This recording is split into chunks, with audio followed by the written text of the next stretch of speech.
Welcome to Wife Cheating Story. I hope you have an enjoyable and relaxing time listening. Let's get started. I'm Hunter Davis. People hear my name and think I'm some kind of adventurer or big-time outdoorsman. But I'm just a drone inspection specialist and infrastructure contractor who's more comfortable tinkering with high-tech rotors and cameras than engaging in fancy dinner conversations.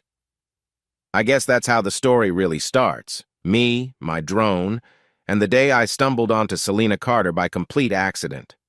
I never expected to wind up entangled with a senator's daughter, much less find myself so enthralled I'd marry her in a whirlwind. I sure never imagined I'd discover her darkest secrets or stage an elaborate revenge in front of half the state. But hey, life flips you upside down sometimes. Let's roll back to the beginning. A few months ago, when I was simply a laid-back guy, operating my drone near a rickety water tower. That day, I was just trying to finish my inspection and maybe grab a burger afterward. Instead, I ran into the biggest puzzle of my life. I remember checking my watch.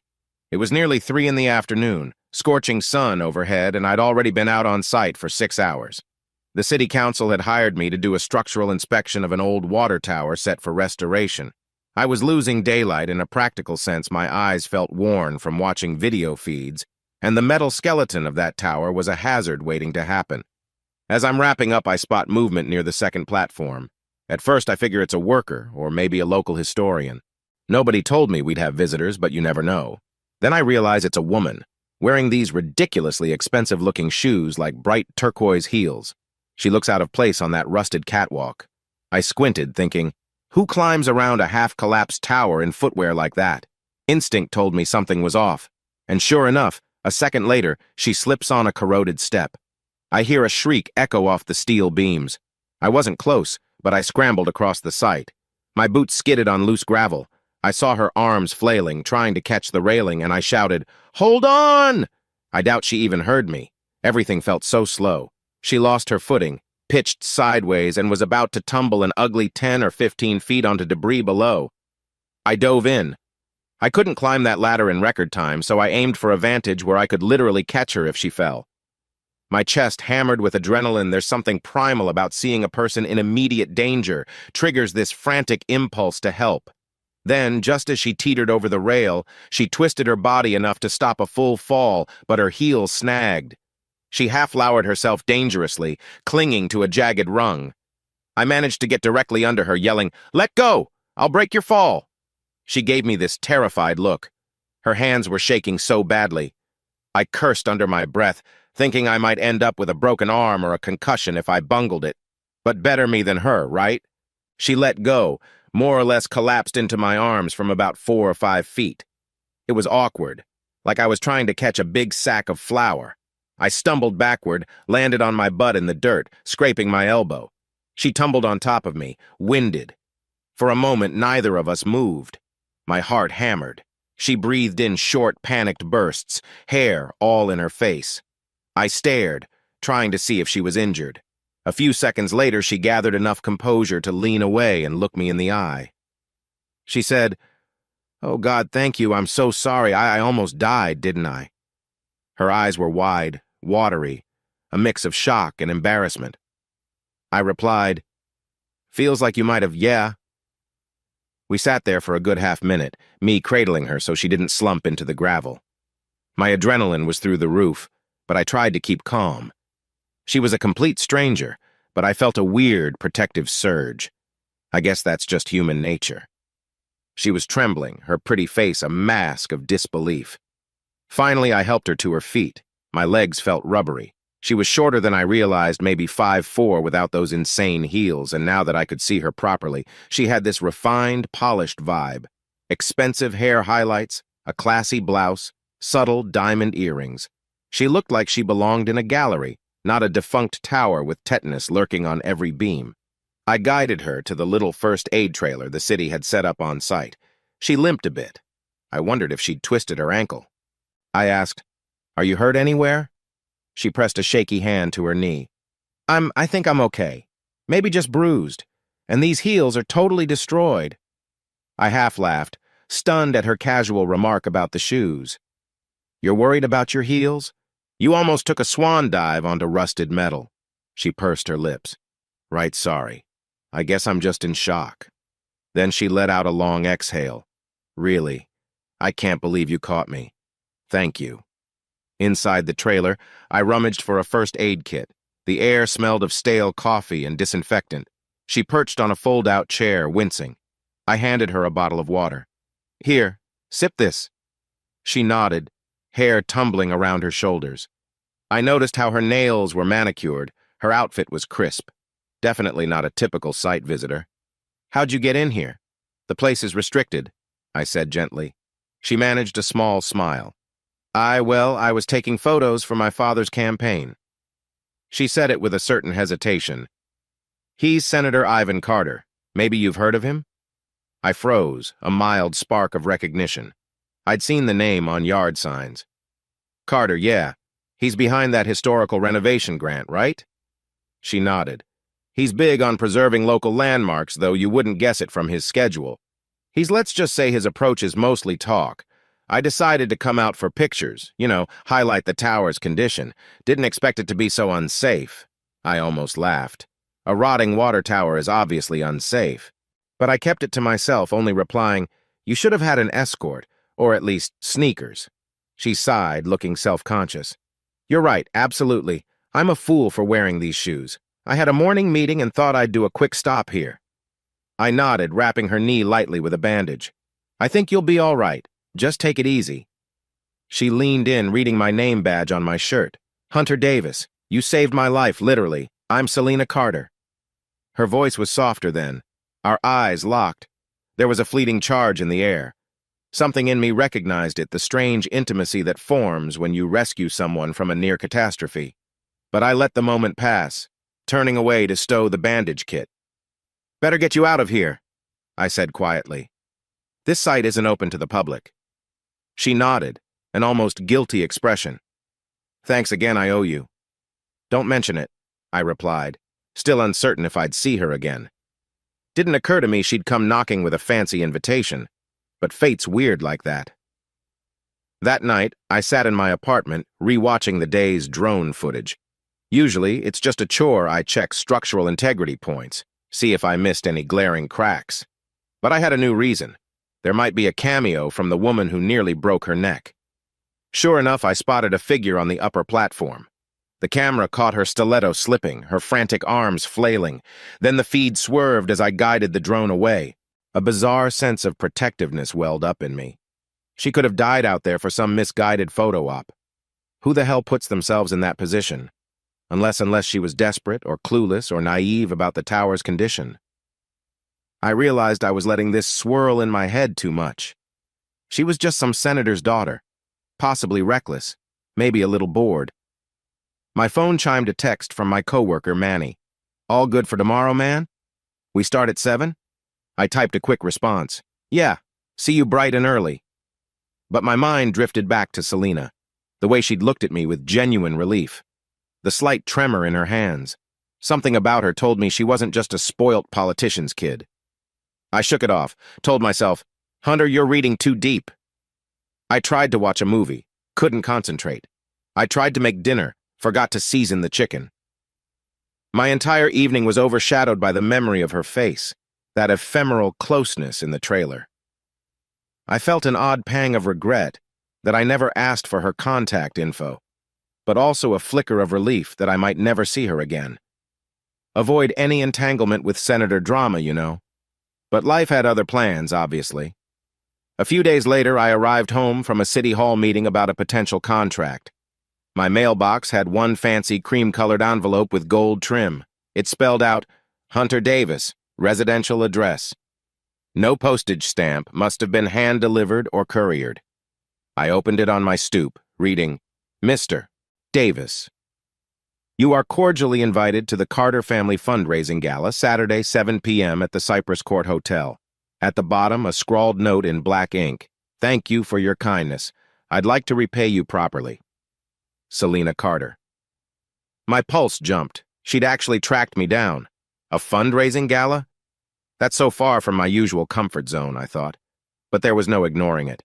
Something in me buzzed with curiosity. Manny teased me the next day.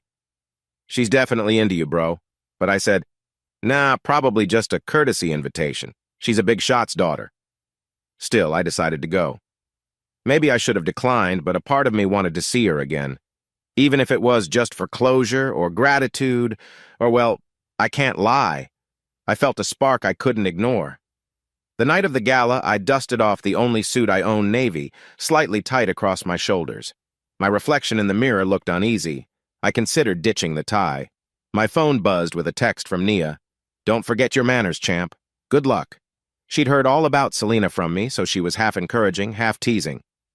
I arrived at the Cypress Court Hotel, a place that screamed money.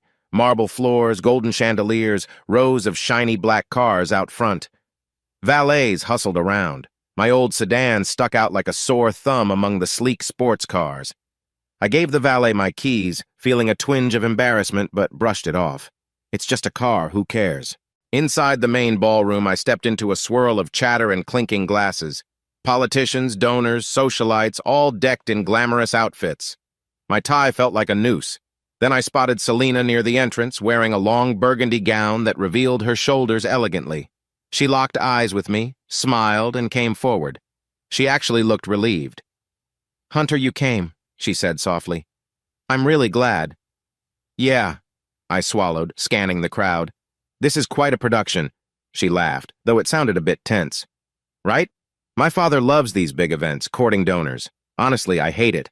But tonight's different since you're here. Let me introduce you to him." I had a split second to protest, but she was already guiding me by the elbow. That's when I first laid eyes on Senator Ivan Carter up close. He was tall, broad-shouldered, probably in his mid-50s, hair salt and pepper but impeccably styled. The way he carried himself screamed authority, or maybe intimidation. One of those guys you sense is sizing you up in 3 seconds flat. He turned with a politician's practiced smile. "Selena, who's this?" she motioned. "Daddy, this is Hunter Davis, the contractor who helped me at the water tower site." His eyebrows lifted. "Ah, the water tower incident. I heard about that. So you're the brave man who kept my daughter from busting her head, hmm?" He extended his hand, and I shook it. His grip was firm, borderline crushing, like a test. I tried not to flinch, gave him equally strong pressure. "Yes, sir. She was in a dangerous spot." Ivan nodded, a flicker of something in his eyes. "Well, that tower is indeed dangerous. Glad you were there. So, you do drone inspections, correct? We might have some synergy. I'm always looking for modern solutions for our infrastructure." Selena interjected. "Daddy, can we not talk business for once?" He chuckled, patted her shoulder. "Of course, sweetheart. Right. Let's just say we appreciate you, Mr. Davis. Enjoy the gala." His gaze lingered on me for half a beat as if measuring my potential threat or advantage. I couldn't tell which. Selena breathed out the moment we walked away. "Sorry about that. He can be intense." I let out a tiny laugh. "Yeah, intense is a good word. You look beautiful, by the way. Surprised you even recognized me in this getup." She slid an arm around mine. "I'd recognize you anywhere, especially after you saved me from a near-death stunt." Then her eyes lowered. "I wanted to properly thank you. I hope you don't mind the invitation." We found ourselves near a champagne station. She plucked 2 flutes, handing me one. I took a sip, not much of a champagne fan, but it calmed the nerves. She introduced me to a few local officials, each greeting me politely, but with that subtle question in their eyes. Who is this random guy with the senator's daughter? While Selena mingled, I drifted around the edges of conversation.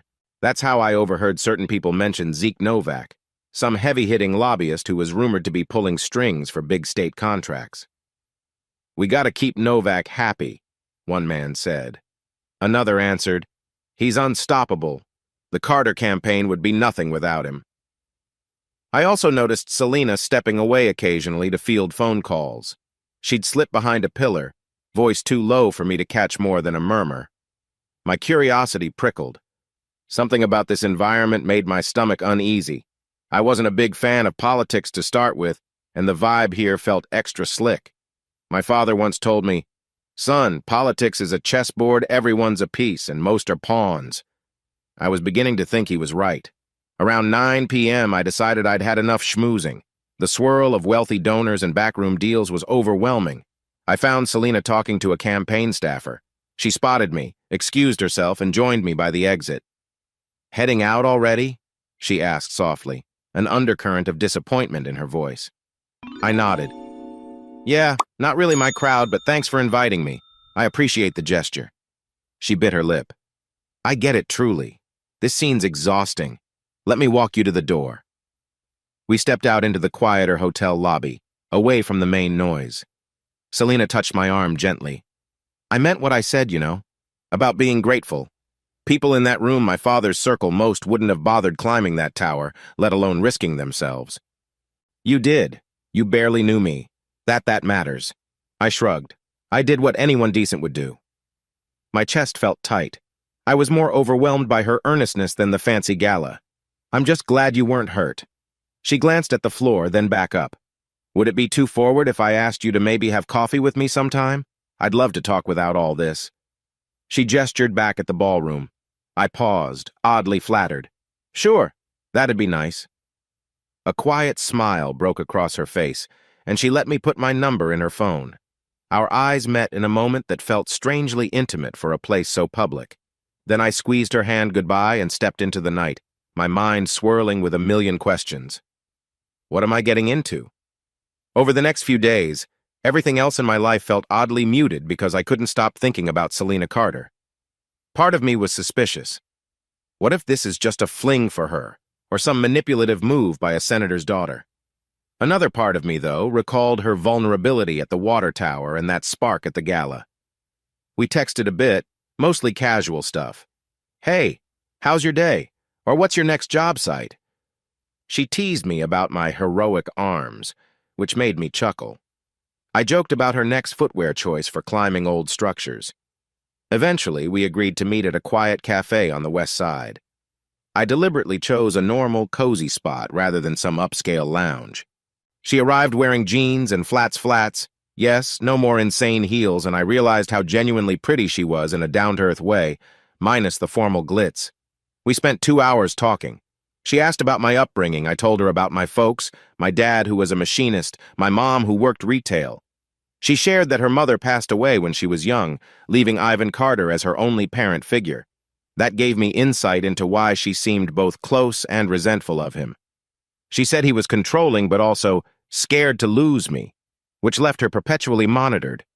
It was almost endearing, if not for the undercurrent of tension in her voice. After the second cappuccino, she sighed. "It's nice to just talk normally with someone. Most guys I date are so fixated on politics or money or my father's influence. You're different, Hunter. You're real." I nodded, heart fluttering a bit. "I'm no big shot. I just do my job and try not to step on any toes." She reached across the small table, touched my hand. "It's refreshing." When she left that afternoon, we parted with a short kiss on the cheek. My pulse hammered. It was all so quick, but I felt a pull. Maybe I thought, this could be something genuine. Or it could be a trap. But hope overshadowed caution for the moment. That same week, I had a big meeting with Manny Morales, my longtime co-worker and friend. Manny was in his early 40s, ex-military, now specialized in drone flight logistics. He'd become a big brother figure to me, always calm, always telling me not to do anything reckless. We were at a local pub, going over our next inspection schedule. Manny noticed I was distracted. "All right, dude, you gotta tell me, who's the woman messing with your head?" I smirked. "How do you know it's a woman?" He clinked his glass of soda. "Because your eyes keep drifting into some daydream. Spill it." So I gave him the short version, saving a senator's daughter, her inviting me to a gala, the coffee date. Manny whistled low. "Man, that is serious territory. Don't get pulled into politics. It's a snake pit." I exhaled. "I know. It just happened. She's not like them, though. She's sweet. She hates the politics, too." Manny shrugged. "Just watch yourself. People in that sphere, they can be complicated." I nodded. Manny's caution matched my gut feeling. But the next time Selena texted me, "Hey, dinner tomorrow?" I said yes, because in that moment, logic was overshadowed by the desire to see her again. Dinner with Selena ended up at a little Thai place she claimed was her favorite hole in the wall. We got a corner booth. She wore a casual sundress, hair loose around her shoulders. I wore my usual jeans and a button-down, anxious about looking underdressed, but she teased me for being too formal. We fell into easy conversation. She asked about my drones, genuinely curious. I explained how each inspection can save the city thousands by detecting structural issues early. She listened intently, throwing in the occasional question, not the bored half-smile so many folks gave me. She was actually engaged. Midway through pad thai, her phone buzzed. She glanced at the screen, face clouding. She declined the call. "My father," she murmured. "He's been trying to set me up with his staffers again. Some new campaign manager wants me at a weekend retreat." Her lips twisted in frustration. "I told them I have a life beyond parading for photo ops." I reached over, gave her hand a gentle squeeze. "You can stand your ground. You're an adult." She nodded, letting out a brittle laugh. "Sure, but he's used to controlling everything. Doesn't help that I rely on him for, well, a lot. I never had to be truly independent." "Maybe that's about to change," I said quietly, surprising even myself with that confidence. She looked at me with shining eyes, a spark of something intangible. When the check came, we both reached for it. She insisted, "Let me, please. I owe you, remember? For saving me." I rolled my eyes but relented. In the parking lot, we paused under a flickering street lamp. She leaned closer, her breath warm, her perfume delicate. I guess we both felt the moment. I slid my arm around her waist and we kissed. A simple, sweet kiss that felt more real than anything I'd experienced in a long while. We parted breathless. She whispered, "I don't want to go back to that big empty mansion tonight." I froze, heart pounding. Then she half laughed. "No, I'm not well. If you invited me to see your workshop, I wouldn't say no." So we drove across town. The workshop was basically a large garage behind my small apartment. I had a few drones lined up, sketches on a whiteboard. Selena wandered around enthralled, occasionally brushing her hand across my tools. "This is amazing," she said softly. "You built all this from scratch?" "In stages," I answered, rummaging around. "I started with a small loan, then grew each time I picked up a city contract. My dream is to expand regionally, maybe nationally." I paused. "But if your father's campaign has anything to do with it, I might stay local. Don't want to be indebted to him." She gave me a sympathetic smile. "I get that. Don't let him rope you in." "Promise?" I nodded. "Yeah, thanks." My voice cracked. "You, want a soda or anything?" She shook her head, stepping closer. "Not really. I'm more interested in you than a soda." The way her eyes glowed made my heart stutter. We fell into another kiss, deeper this time. She pressed herself to my chest, arms winding around me. When we finally paused, breathless, she whispered, "I feel safe with you. That's rare. Thank you." I just held her there, my workshop lights casting strange shadows. In that hush, everything else felt far away: her father, the politics, my job, Manny's warnings. For once, it was just the two of us, and it felt damn good. We started dating regularly. She'd swing by after her father's events, we'd watch a movie, or I'd test a new drone camera while she teased me for being a tech nerd. We had inside jokes. We had that mutual spark. It was exhilarating. I ignored Manny's side-eye, telling him, "Look, man, I'm careful, okay?"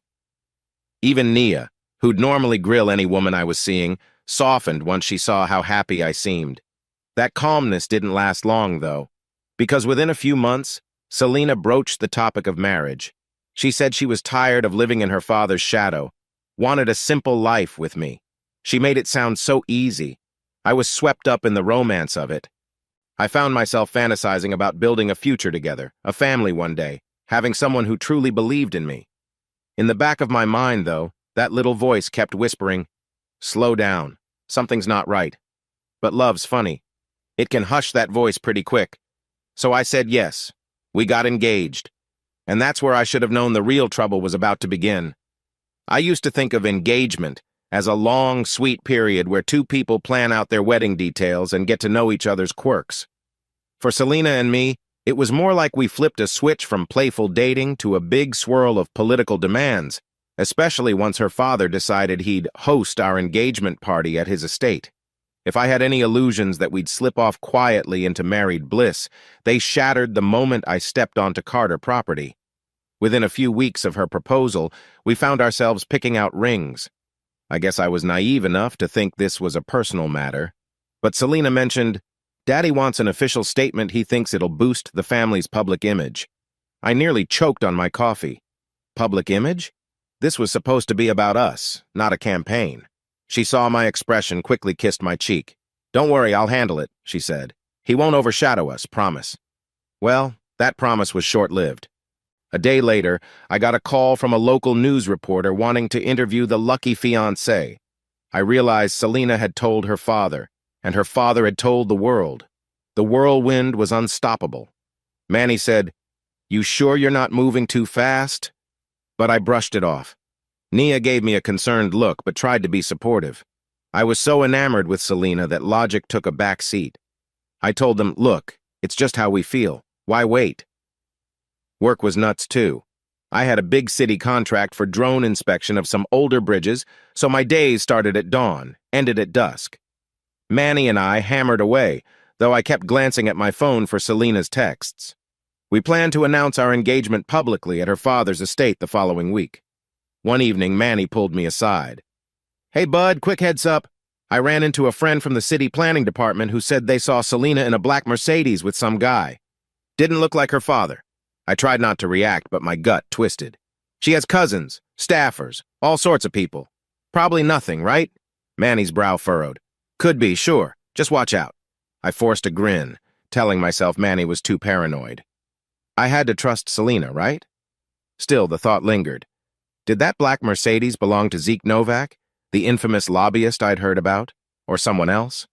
When Selena texted me that night, I asked casually, "Hey, were you in a black Benz today?"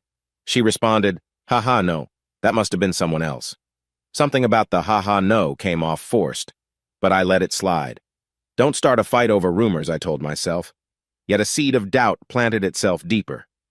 The day of our official engagement celebration arrived. I'd never been to the Carter estate. Driving through the tall iron gates, seeing the sweeping lawn, the grand pillared house, it was like stepping into another universe. Valets directed me where to park. Gardeners manicured flower beds so pristine it felt artificial. Inside, the foyer spanned 2 stories with a chandelier overhead. Staff, in formal attire, buzzed about. Selena greeted me, wearing a champagne-colored dress. She gave me a light kiss, then ushered me to meet her father, who was with a group of guests. Ivan turned, clasping my shoulder. "Welcome, son. Big night, big crowd. Let's make it special, yes?" He guided me around, introducing me to donors, local business moguls, even a couple of state reps. People congratulated me, though half their smiles looked more curious than genuine. Who is this drone guy marrying the senator's daughter? At one point, I felt Selena's grip tighten on my arm.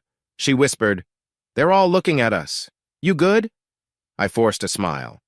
"Yeah, absolutely." But inside, I was overwhelmed. Then we circled to a lavish sitting room. That's where I first encountered Zeke Novak face-to-face.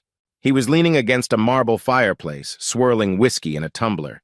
Mid-30s, slick black hair, a posture that radiated arrogance. The moment he spotted Selena, he grinned in a way that made my skin crawl like he knew something I didn't. Selena hesitated. "Hunter, this is Zeke Novak, a longtime family friend," she said, choosing her words carefully. Zeke extended a hand. "Pleasure, man. Heard you're the fiancé." I shook his hand, found it strangely limp, like he didn't bother feigning genuine courtesy. "Yeah, that's me," I said, trying to sound neutral. He gave Selena a quick glance, smirked. "Congratulations, Miss Carter. You sure moved fast." She gave a tight-lipped smile. "Zeke's one of my father's top donors." Zeke chuckled, swirling his drink. "Don't undersell me, dear. Let's call me a strategic partner." Then his gaze flicked to me again. "So, rumor has it you do drone work. Plan to scale up with Senator Carter's help, I presume." I stiffened.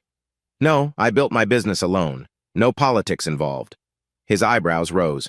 "Right, my apologies. Well, if you ever need—" "Zeke," Selena cut him off. "We're heading to greet other guests, excuse us?"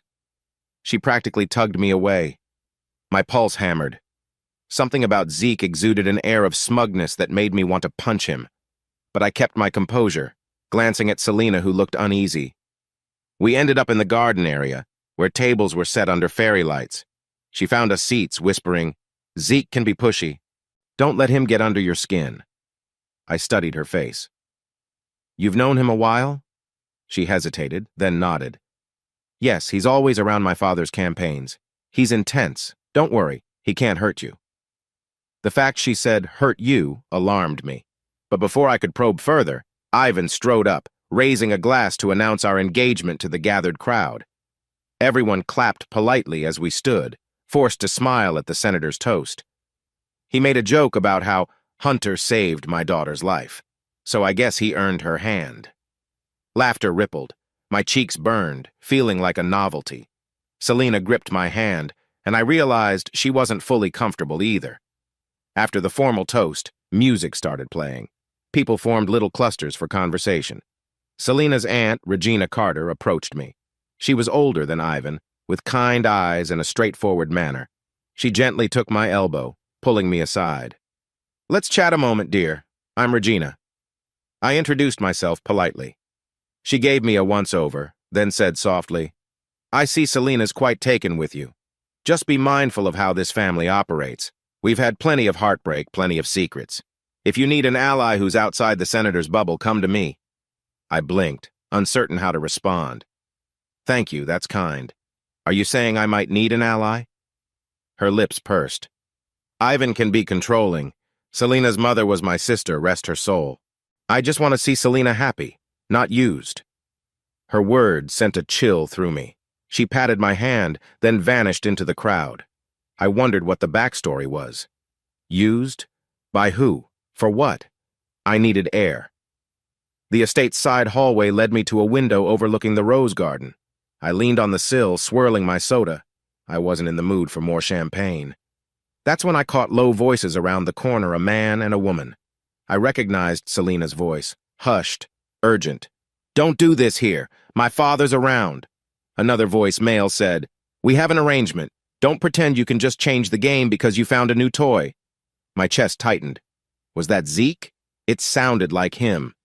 Selena hissed, "I told you, it's not about the money. This is real." He snorted. "Sure. Just don't forget the reason we started this. Carter needs my backing, and we both know how you sweetened that deal." I heard footsteps. I barely managed to step back into the main corridor, heart pounding.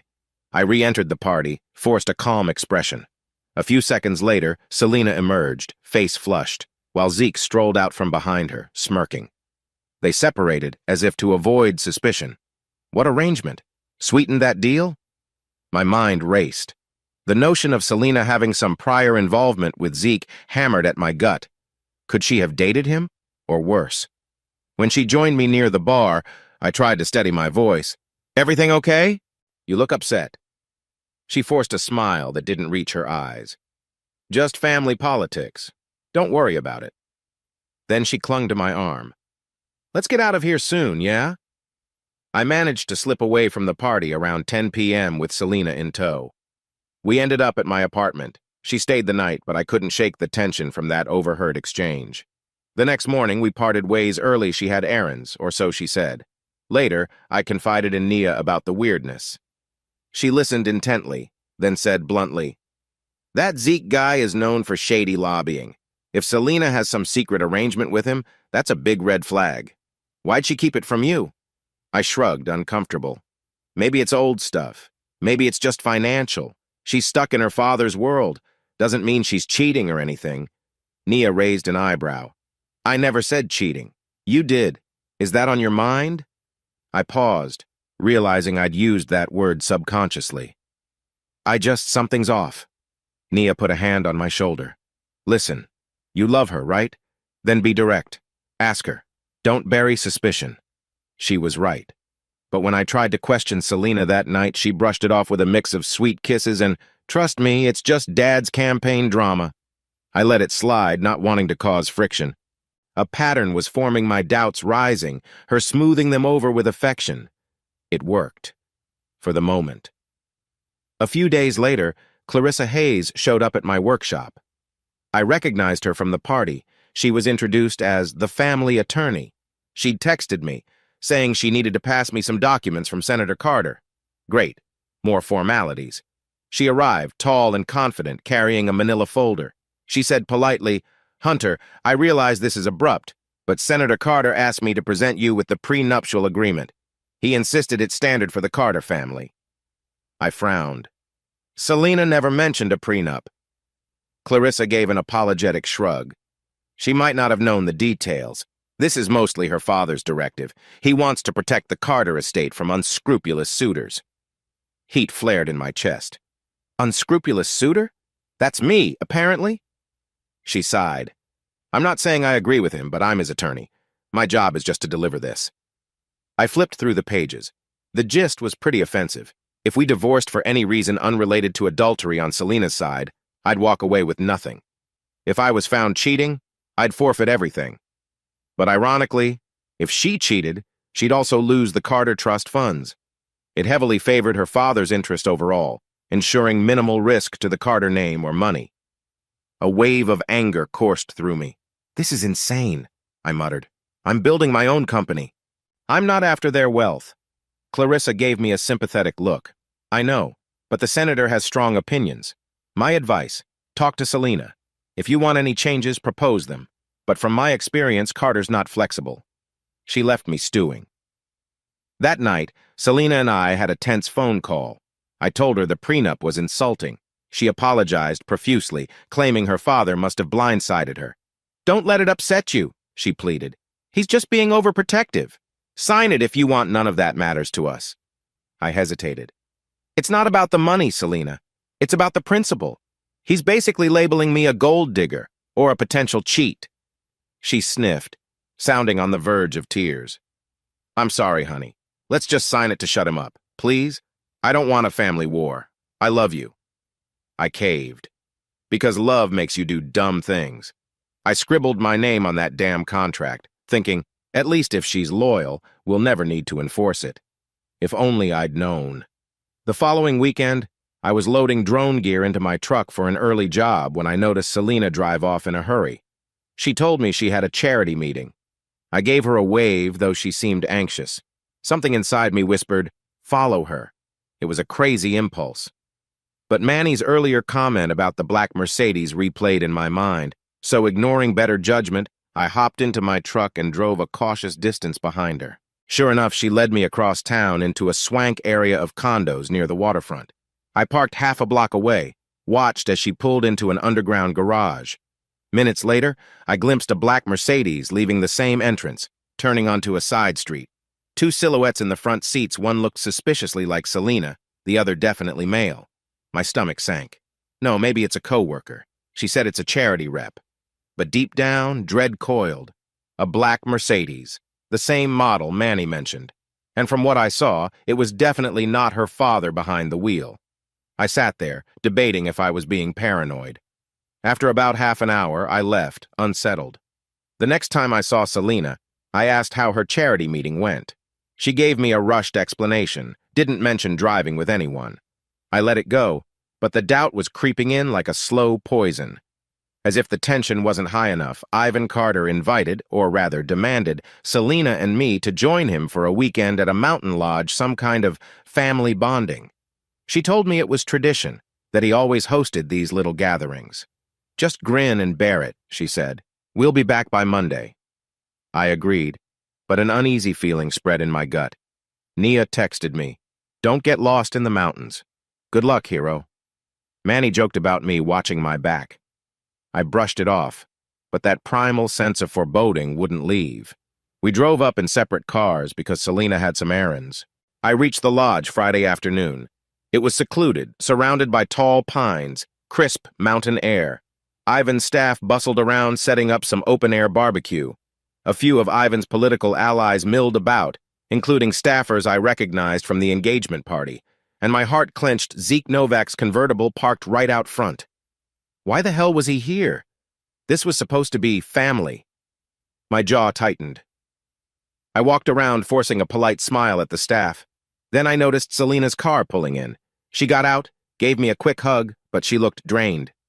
Daddy asked Zeke to come discuss campaign investments, she explained, reading my face. It's normal. Just ignore him. Easier said than done. That night after dinner, I prowled around the lodge halls. The place was lavish fireplaces, plush couches, big windows. I tried to read some magazine by the fire. A voice behind me said, "Couldn't sleep either, huh?" I turned to see Zeke wearing a smug grin. He had a tumbler of liquor in hand. "Mountain air too quiet?" I forced a civil nod. "Just not used to all this." He sank into a chair. Must be quite a change, going from drone repairs to senator retreats. He paused, eyes glinting. "You sure you can handle it?" Heat rose in my neck. "I can handle plenty." He raised his glass. "No offense, I find it fascinating. Selena's little fling turned fiancé. Impressive." I stared daggers but kept my voice calm. "We're in love, if that's what you mean." Zeke's lips curved. "Love. Right." Then he downed his whiskey, stood, and sauntered off without another word. My fist clenched involuntarily. Something told me he was enjoying a private joke at my expense. Later, near midnight, I decided to check on Selena. Her room was down a corridor. As I approached, I saw her door slightly ajar, faint light spilling out. Then I heard her voice, hushed. Another voice answered male. My blood turned to ice. "Zeke?" Carefully, I crept closer. I could pick out words. "Selena, just keep it quiet. I'll handle Hunter." "Zeke, he's clueless. Don't worry, I won't blow your cover unless forced." A wave of nausea hit me. Cover? My chest pounded. I wanted to burst in, but some instinct told me to hold back, gather more. Their voices dropped lower. I heard rustling, then footsteps heading my way. Panicked, I ducked into a side door, pressing my back against the wall. They passed by, Zeke's silhouette close behind Selena's. Finally, the corridor cleared. I emerged, shook with a violent mix of betrayal and rage. What the hell is going on? I didn't have definitive proof of an affair yet, but this was too suspicious. She'd basically told him she'd handle me. Tears stung my eyes. Am I a pawn in some game? I tiptoed back to my room, heart bruised. That night, I barely slept, mind churning with possible explanations. But one conclusion rose above all. Selena Carter was lying to me. My fiancé might be sneaking around with Zeke Novak, and this was just the start of the nightmare.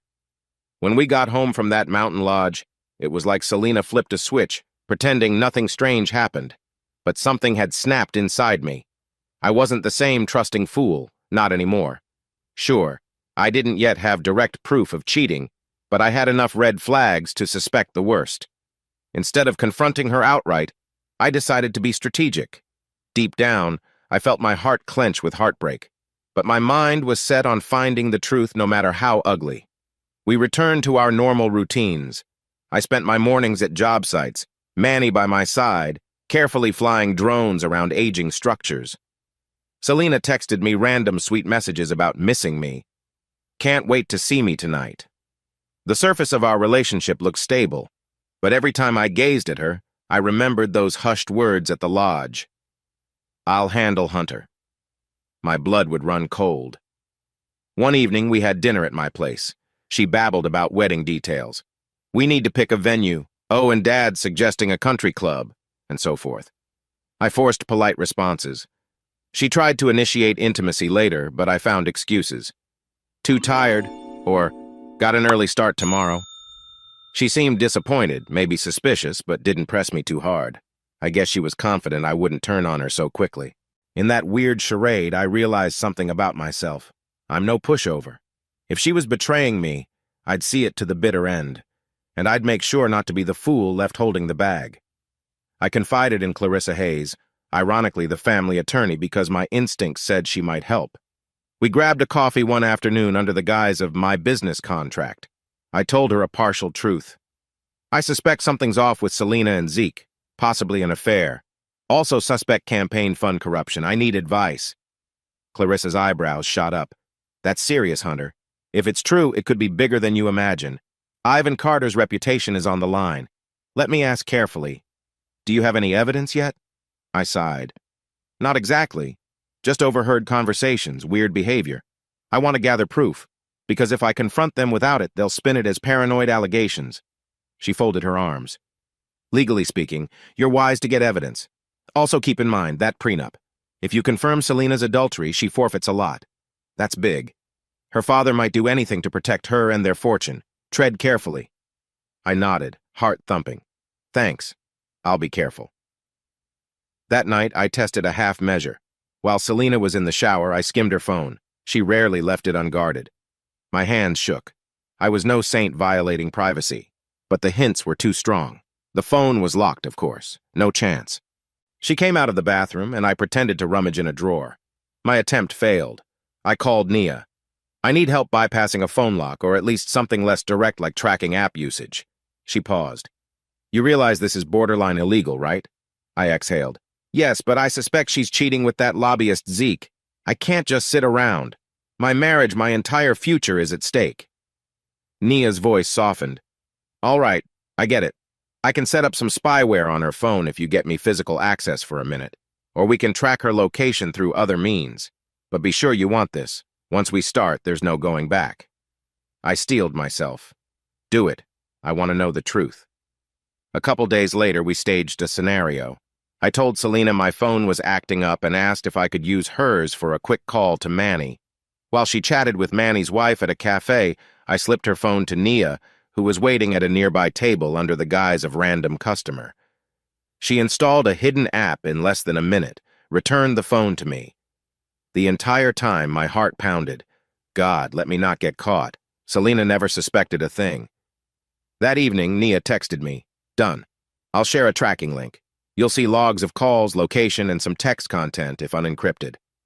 I felt a swirl of guilt, but also relief. Now I'll find out. Amid these covert maneuvers, the official wedding date edged closer. Senator Carter insisted we do a formal church ceremony with a big reception. I mostly let Selena handle it, not wanting to get sucked into petty details. Inside, I was swirling. Manny asked me once, why not just break it off if you suspect her? I had no good answer. Part of me still loved the Selena I thought I knew. Another part hungered for a strategic takedown if she was indeed a liar. Maybe I wanted to ensure she and her father wouldn't destroy my business or life afterward. Selena, for her part, kept playing the doting fiancé.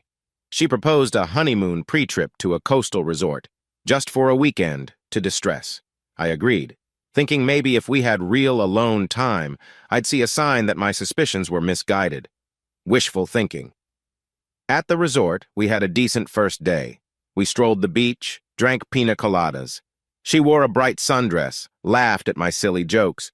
For fleeting moments, I felt that old rush. Maybe I'm wrong. Maybe we can be happy.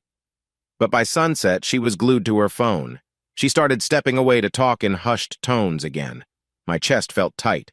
Next morning, I caught her texting some friend from college, as she claimed. Right. The friend's name, ZN, glowed on the screen briefly.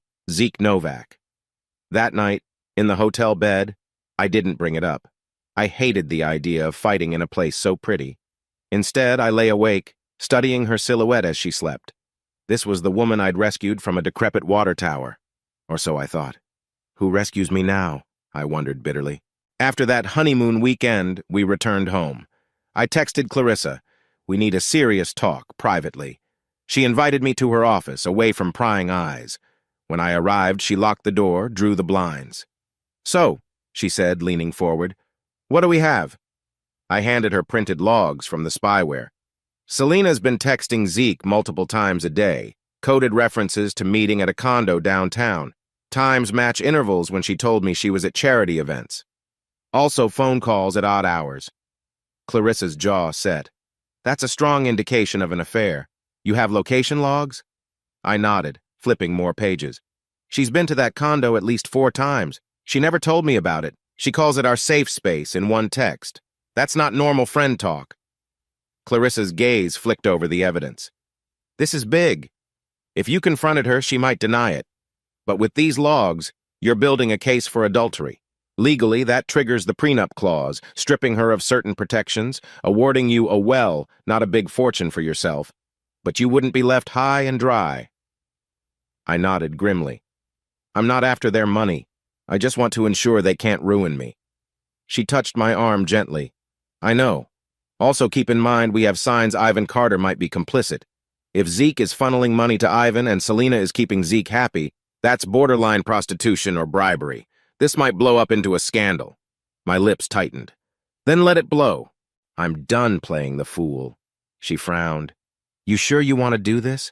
Carter's powerful. He might retaliate. I thought of Manny and Nia, how they'd watch my back. I'll gather more, enough to bury them if they come after me. Clarissa nodded. Be careful. Let me know if you need me. I left, heart pounding but resolved. War was coming, and I'd not be caught off guard. That week, Manny noticed my tension. I explained a fraction of the situation, mostly about suspecting her father's corruption, not detailing the affair.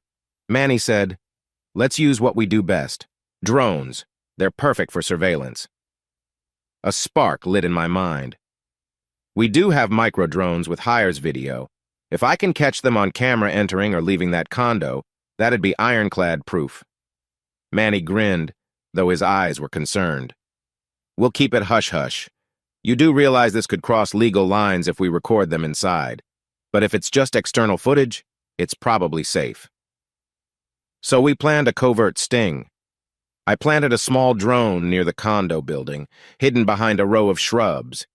Manny had rigged a motion sensor that triggered the drone to quietly lift and film whenever Selena's license plate or Zeke's car approached. The system fed the footage to a remote server. If they show up, we get timestamps and a crisp video shot. Part of me felt sick doing this, but the betrayal weighed heavier. If she was truly cheating, I needed undeniable evidence. Better to face the truth, no matter how brutal. My mood turned colder around Selena. She asked once, "Are you okay? You've been distant."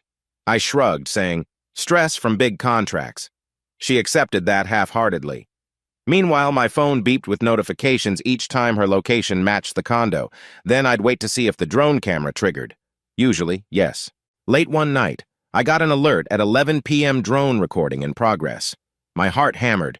She'd told me she was staying with Aunt Regina. Yet the screen showed Selena stepping out of her car, hair pinned up, glancing over her shoulder. Then Zeke's black Mercedes rolled up. They exchanged a quick embrace. No, more like a hungry kiss. The drone's night vision captured it all. I nearly slammed my laptop closed, repulsed by the reality. Now there was no doubt. My fiancée was sleeping with Zeke Novak. Some twisted arrangement, possibly orchestrated by her father. I stared at the screen, numb. The date stamp, the location, the brazen contact. My phone trembled in my hand. She's lying. She's scamming me. A part of me felt my chest tighten with heartbreak. Another part roared, "They're not getting away with this." I didn't sleep that night. My head buzzed with thoughts of confronting her or telling her father or maybe just ghosting them. But an equal measure of anger and heartbreak anchored me in place. By morning, I resolved not to lash out publicly yet.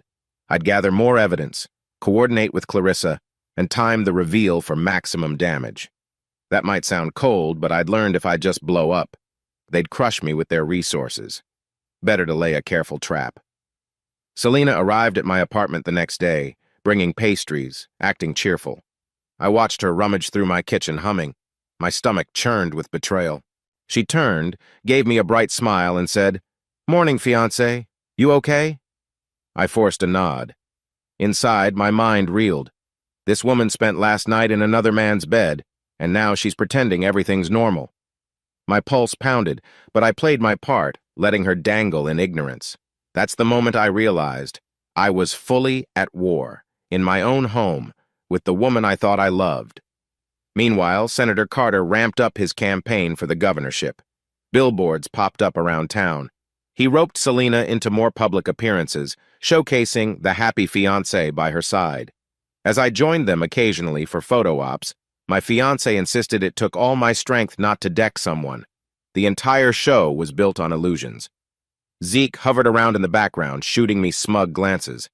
I gave him cold, neutral stares in return. Ivan, oblivious to my knowledge, tried to buddy up.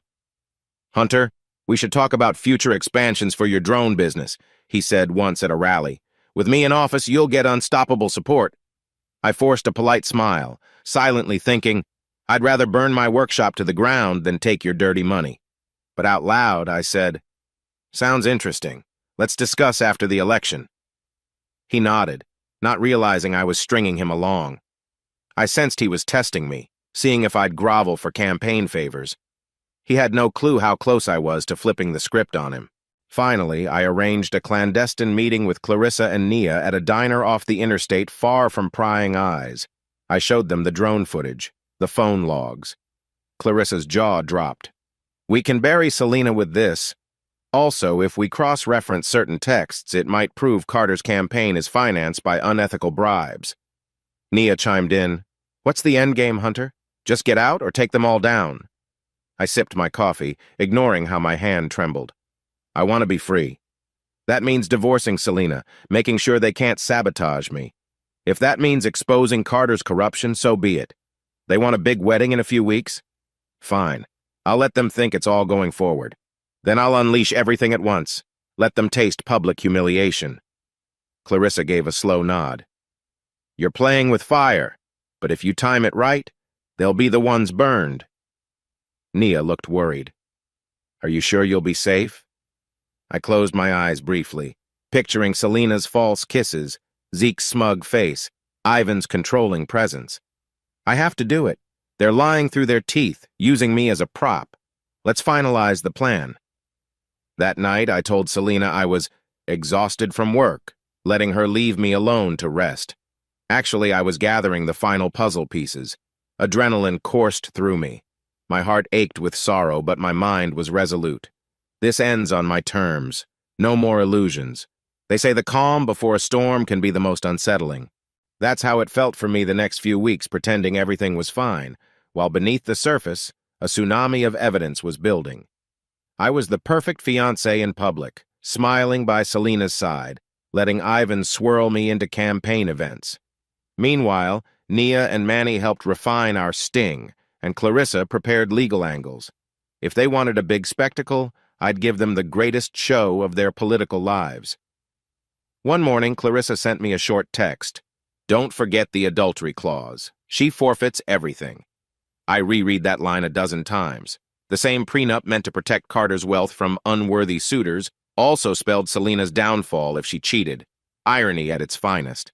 But to enact that clause, I needed to either go through with the wedding or catch her in the act before we wed and cause the engagement to break under her infidelity.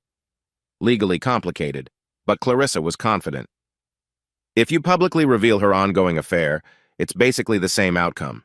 The Carters can't force you into marriage if you brandish that evidence. The question was, how do I maximize the damage? Ensure they don't spin it.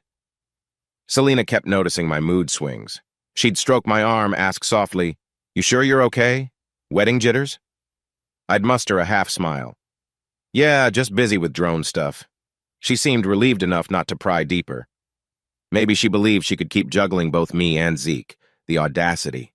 We'd have these forced date nights, dinners at upscale places. She'd post pictures on social media, captioning them with my fiancé. The comment threads glowed with people congratulating us. My stomach churned seeing her facade. She'd spent the afternoon in Zeke's arms, the drone logs told me so, then posted about our romantic date. Sickening. In preparation for the final reveal, Manny insisted on shadowing me at certain events, in case you need backup. I was grateful. Manny's a big, intimidating guy when he wants to be. If Carter's security muscle tried something, Manny could hold them off. One Friday evening, Manny and I sat in my truck outside a venue where Selena was speaking for her father's campaign. Manny asked, "You still got feelings for her, man? Or is it all rage now?" I stared at the steering wheel. Honestly, both. I can't turn off love like a switch, but the betrayal it's overshadowing anything good. She's not who I thought she was. He patted my shoulder. You'll get through it. Just remember, we do this on our terms. A solemn nod was all I gave. Then we walked inside to smile politely and wave for the cameras. Ivan ramped up his schedule. The election was months away, but he was holding a major fundraising gala next week, which many called the critical push. Donors, media, big business, everyone be there. Perfect stage for my plan. Clarissa said, "If you want a public meltdown, that's your moment. We can deliver the evidence to press, 'cause maximum shock." I was torn between going nuclear in front of everyone or confronting them privately. But the more I thought about Zeke's smug face, Selena's lies, Ivan's arrogance, the more I felt public humiliation was fitting. Let them see what real transparency means. I decided. The gala would be ground zero. We had multiple threads, drone footage crisp, time-stamped videos of Selena meeting Zeke at the condo, phone logs, dozens of calls, explicit texts referencing sexual content, hidden getaways. Financial docs Nia uncovered suspicious transactions from Zeke's shell companies to Ivan's campaign, implying illicit funds. Witness statements, Manny caught glimpses, plus any staffers who might talk if we gave them a nudge. Clarissa organized it into a dossier. She said, if you drop this on a few key journalists, plus project some highlights at the gala, it'll be unstoppable. The entire Carter brand collapses. I felt a grim satisfaction. Let's do it. 2 days before the gala, Selena was at my apartment, flipping through wedding invitations. I was at the kitchen table, barely listening. My mind was all about the upcoming bombshell. Then she asked softly, Hunter, do you love me? Like truly? I froze. Why would you ask that? She sighed. Because I sense you drifting. I want reassurance we're solid. The wedding's soon, and I keep feeling like you're distant. My throat constricted. Selena, if I told you I know about your secrets, what would you say? Her eyes darted. Secrets? That's cryptic. Hunter, you know everything important, I swear. A hollow laugh almost escaped me. I masked it. Right, sure. Then I forced a gentle tone. If you trust me, we'll be fine. Inside, I was screaming, you liar. But on the surface, I gave her a quick hug. She relaxed, not realizing it was the calm before the storm.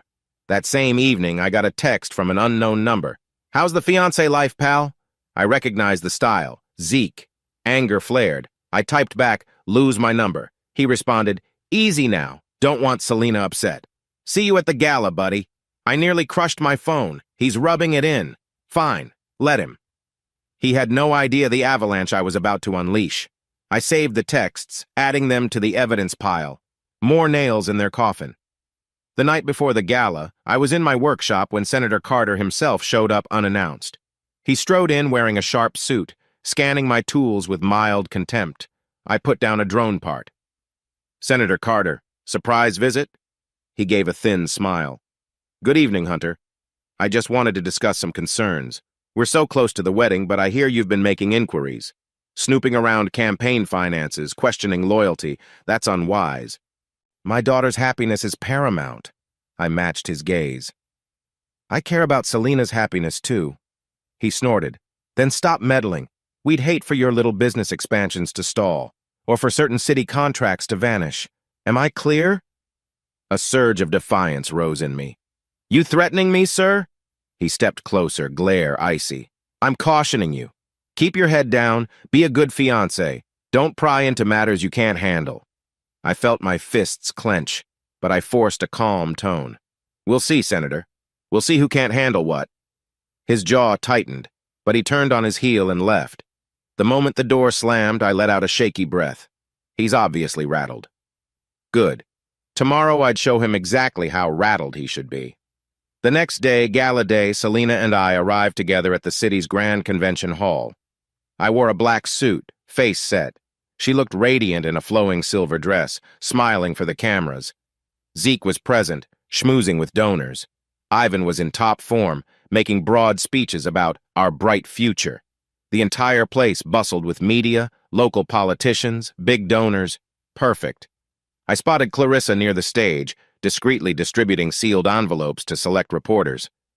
Manny hovered by the AV booth, ready to link up the footage. Nia was in the crowd, phone in hand, prepped to live stream the reveal if needed. My heart hammered. This is it. Ivan took the podium, extolling family values, praising Selena and me as symbols of hope. My stomach churned with the hypocrisy. Then he motioned for us to join him on stage. I stepped up next to Selena, forcing a blank expression. She beamed at the crowd, probably thinking we'd wave politely, maybe announce final wedding details. I cleared my throat, taking the mic from Ivan's hand. Good evening. Thank you all for supporting Senator Carter's campaign. I paused, scanning the sea of expectant faces. My pulse roared. Then I said, but there's something you all deserve to see. Something about the Carter family's real alliances. A flicker of confusion crossed Selena's features. Zeke stiffened by a side pillar, looking alarmed. Ivan frowned. Perfect. Manny from the AV booth triggered the video feed behind us. Suddenly, the giant screen displayed time-stamped footage of Selena stepping from her car, hugging Zeke outside the condo.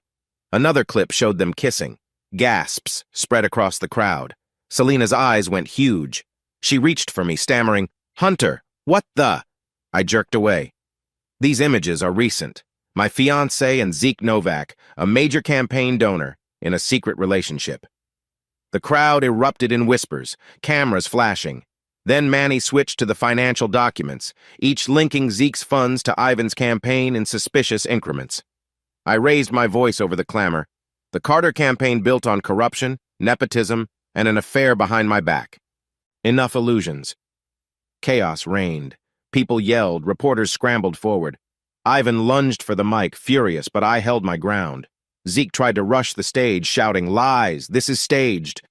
Security blocked him. Selena collapsed in tears, crying, "Hunter, wait, it's not what you think."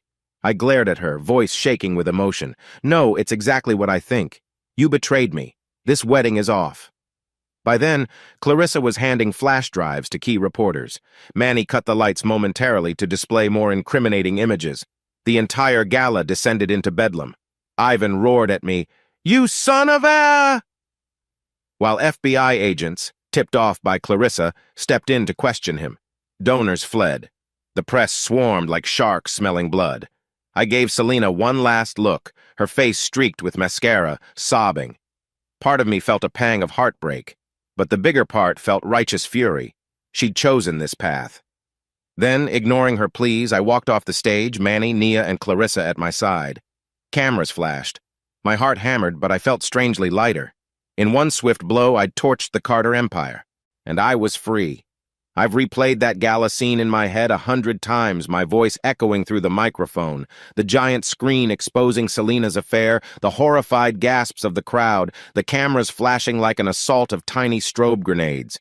At the moment, I was so worked up with adrenaline that I didn't feel any regret. But the next day, and the days following it all, started to sink in. Yes, I'd inflicted maximum damage on the Carter brand. I'd told the world what Selena and Zeke were doing behind my back. But in so doing, I'd lit a fuse on a chain of events that would reverberate far beyond me. Once that first wave of triumph wore off, what remained was a swirl of heartbreak, legal entanglements, and a searing bitterness that I hadn't expected. The city woke up to news headlines like, "Senator Carter's daughter exposed in affair, corruption allegations." And my phone was ringing off the hook with reporters asking for statements.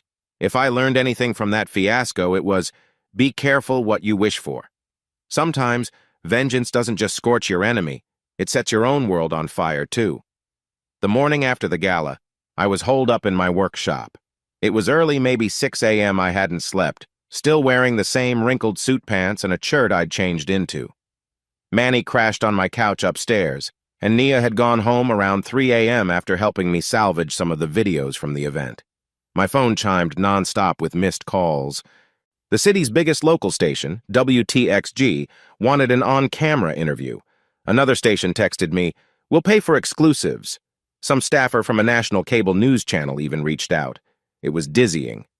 I paced the concrete floor, glancing at the silent drones lining my shelves. My business typically needed media coverage for success, but not this kind of coverage. This felt like a feeding frenzy. Knock, knock. The workshop door opened, Manny's tired face appearing. He gave me a weary look. "Hey, man, you good? You've been pacing for hours." I exhaled. "I don't even know how to feel. I did what I had to do, but it's a lot to process." He walked in, arms folded. "No regrets?" I mulled it over, heart tight. "No. I mean, they deserved it. She lied to my face, both she and her father. Zeke was blackmailing me with his smug stares, so I had to set the record straight. But still, I can't pretend it doesn't sting." Manny nodded. "It's normal, man. That heartbreak's part of it." We heard the faint ring of my phone again. Manny glanced at it. Caller ID. Unknown. He gave me a nod. I grit my teeth, hitting ignore. The last person I wanted to talk to was some random journalist or, God forbid, Selena trying to do damage control. In that moment, I noticed Manny's hand on my shoulder. He squeezed gently. "Look, you're not alone. Nia's on high alert. Clarissa is sorting the legal side, and I'll handle any goons Carter might send. We got your back." A wave of relief hit me. Thanks, man. He gave a faint smile. I'll make coffee. By noon, I'd tallied 23 missed calls from an unrecognized number that I suspected was Selena's. The voicemails were mostly incoherent sobs, pleas of, "Hunter, call me please, I can explain," that sort of thing. At first, I ignored them. My chest tightened at hearing her voice so broken, but then I remembered her broken promises, her condo meetups with Zeke. No, I had to stay strong. One voicemail cut deeper. "Hunter, you didn't have to do it like that. You said you loved me. 2 was forced into certain things by my father. Please just talk to me." I slammed my phone on the work table. Manny threw me a sympathetic glance. "Don't let her manipulate you, brother. She's good at spinning a story." I nodded, throat thick. "I know. But it's not easy." We moved on to testing a drone rotor assembly, trying to distract ourselves. My mind flickered. Could she be telling half-truths? Maybe Ivan did push her. Maybe she got in over her head. But the memory of that repeated condo footage, her kisses with Zeke, squashed my pity.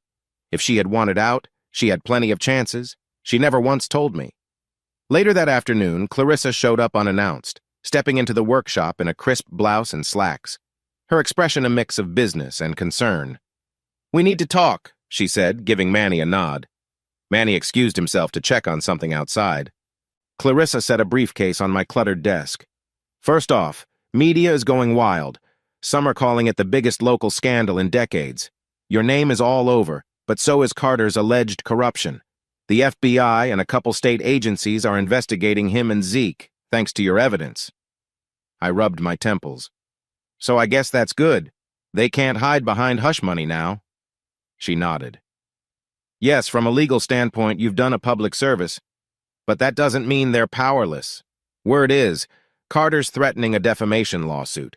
He's claiming you fabricated some evidence, especially the financial documents." My jaw clenched. "That's bull.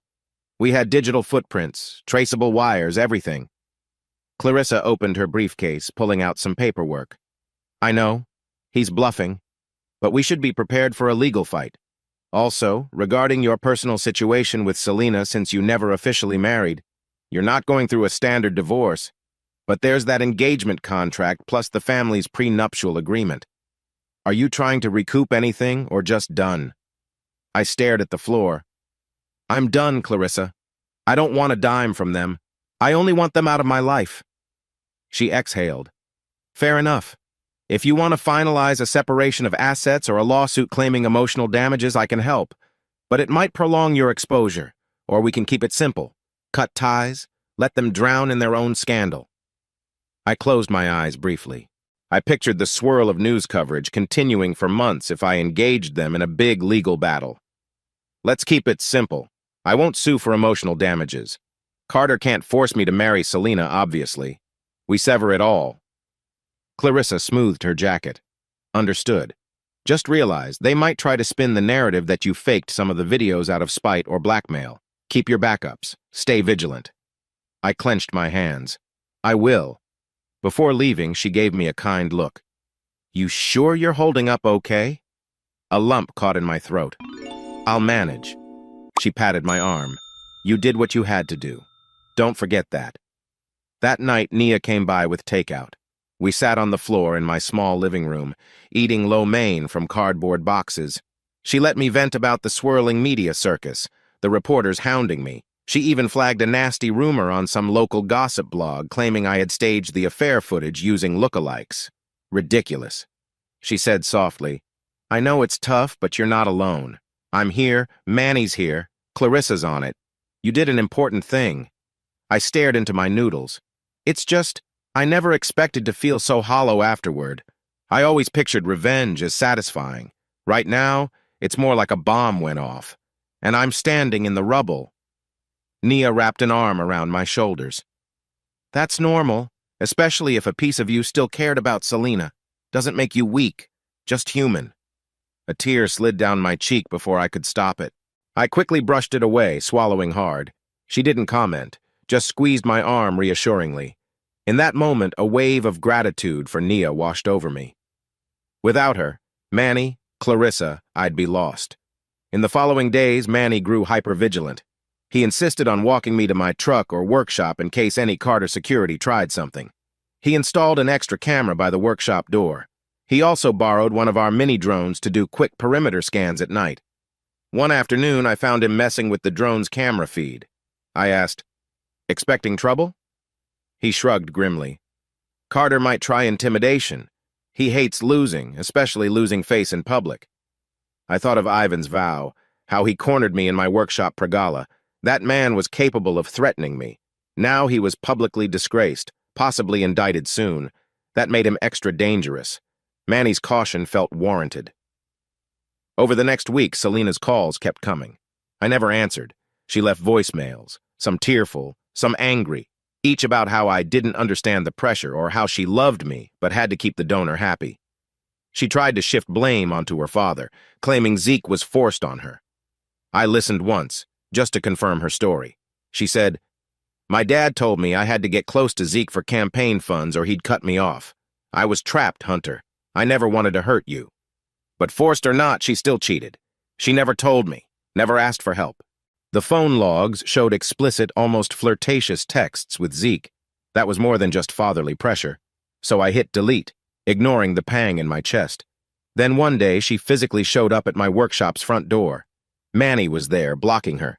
I heard raised voices, rushed to see. She wore a loose coat, eyes red, hair disheveled. "Hunter, please!" she cried out. Manny turned, asking with his expression, "Do you want me to keep her away?" I hesitated, then stepped outside, shutting the door behind me so Manny stayed inside.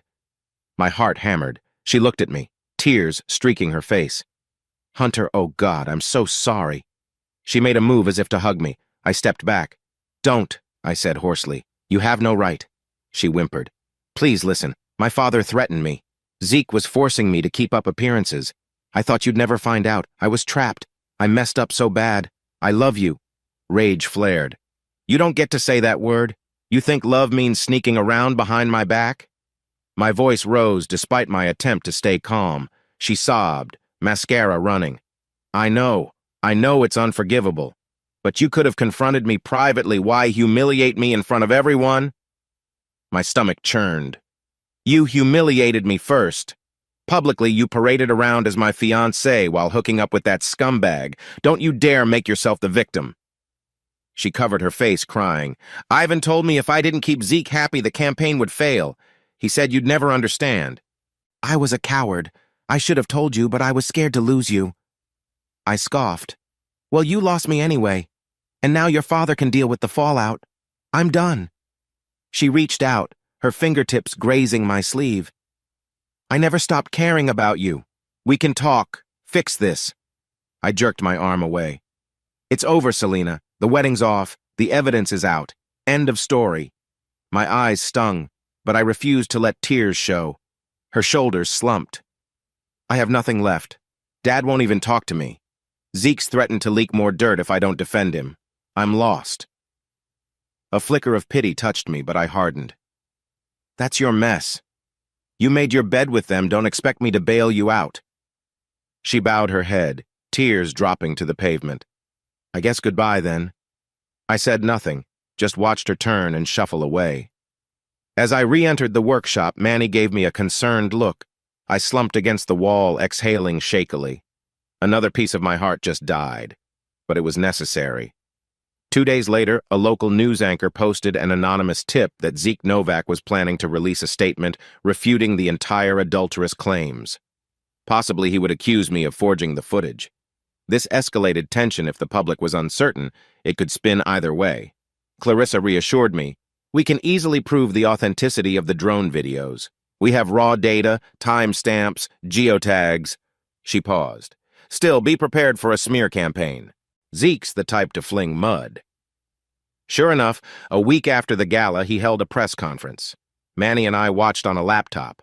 Zeke, standing behind a podium, claimed that those so-called videos are manipulated, that I used advanced drone special effects. He even produced a doctored photo supposedly showing me in a malicious pose, which we recognized as nonsense. I felt a mixture of anger and amusement. Manny scoffed. "He's desperate. No one serious will buy that, right?" But who knows with the rumor mill? The next day, The biggest local paper published a thorough analysis. Experts confirmed the footage is genuine. They included interviews with a forensic video analyst. My phone pinged with messages from the paper's journalist, wanting a comment, but I let Clarissa handle it. She gave a concise statement. The evidence stands for itself. Mr. Davis welcomes any independent verification. Zeke's stunt backfired. The paper's editorial concluded, Mr. Novak's response lacks credibility. Social media mockery poured down on him. People posted side-by-sides of the real footage versus his fake disclaimers. The comedic memes soared. Seeing that made me realize, yes, I might be heartbroken, but I'm not powerless. My truths are stronger than their lies. Meanwhile, from what Clarissa gleaned through her legal contacts, the FBI was investigating suspicious campaign funds. They raided one of Ivan's offices, seizing computers. Some leaked info suggested Zeke had laundered money for Carter's war chest. They also targeted potential co-conspirators in the State House. The local news said it might be the biggest corruption probe in recent state history. Suddenly, people in Carter's circle either distanced themselves or cooperated with law enforcement. The man who once threatened me to stay in line was now on the defensive, releasing statements denying wrongdoing. My phone buzzed with a text from Manny. Karma's a bitch, huh? I smiled grimly. Indeed, Carter was drowning in scandal, but I didn't feel triumphant, only somewhat vindicated. The entire fiasco had left me battered. People asked if I'd run for office myself. I laughed it off. I'd rather jump off that old water tower, I joked to Manny. All this triggered a wave of public opinions. My social media, which I barely used, blew up with random strangers praising me for exposing corruption. Some called me a hero. Others called me a homewrecker or attention seeker. For every supportive message, there was also some troll spouting conspiracy theories. I tried ignoring it all. Manny gently insisted I not read the comments for my own sanity. Nia, on the other hand, used her IT savvy to moderate hateful or doxing attempts. She reported multiple threats from Carter supporters. A few even posted that I should watch my back. Manny said, "Bring it on." But we stayed cautious, keeping security cameras rolling. Amid the chaos, I realized, living in the public eye, even as a so-called hero or whistleblower, isn't glamorous. My once quiet life was turned inside out. I hoped eventually the media frenzy would fade. As the days passed, I found small ways to cope. Focus on my drone business already. Ironically, I had new clients who admired my honesty. Manny joked that scandal sells, but we took the contracts that seemed legit. I tried not to think of Selena or her tearful pleas. If she was truly coerced by her father, she still made me the fool. One evening, Manny and Nia joined me for a simple dinner in my living room. We ate pizza, told half-hearted jokes, avoided the monstrous scandal talk for a while. They even teased me about future prospects, saying, "Maybe you'll find a normal girl not entangled with senators." We laughed. It felt good. In the hush afterward, I gazed around at these two loyal friends. My chest tightened with gratitude. No matter how messed up the world got, they had my back. I swore to myself I wouldn't let heartbreak or bitterness define me. The Carters could burn in their own downfall. I was going to survive. Maybe even come out stronger. They say the aftermath of a bomb can be more treacherous than the blast itself. Shrapnel wounds, structural collapses, fires that smolder for days. That was my life after the big reveal. I'd removed the immediate threat of marrying a woman who secretly betrayed me, but each passing day uncovered new layers of complexity. With Senator Ivan Carter under official investigation, his once loyal cronies scrambled like rats from a sinking ship. Meanwhile, Zeke Novak tried rewriting the narrative, claiming he was the real victim of fake footage. The media, hungry for every twist, hammered all sides. And in the middle of it, I found myself grappling with a swirl of guilt, anger, and a creeping sense of emptiness. Was I free? Legally, yes. But emotionally, it felt like I was still tethered to a mess that wouldn't let me go. Clarissa requested I sign some formal documents, statements clarifying that I was severing any claim or connection to the Carter family. She also recommended I get a personal security detail. "Just for a while," she said, "until the investigations settle. People do desperate things when cornered." I balked at the idea of bodyguards, telling her Manny was enough. She relented but told me to stay vigilant. She also brought up the possibility that the Carters or Zeke might sue for invasion of privacy due to the drone footage. She held up a thick folder.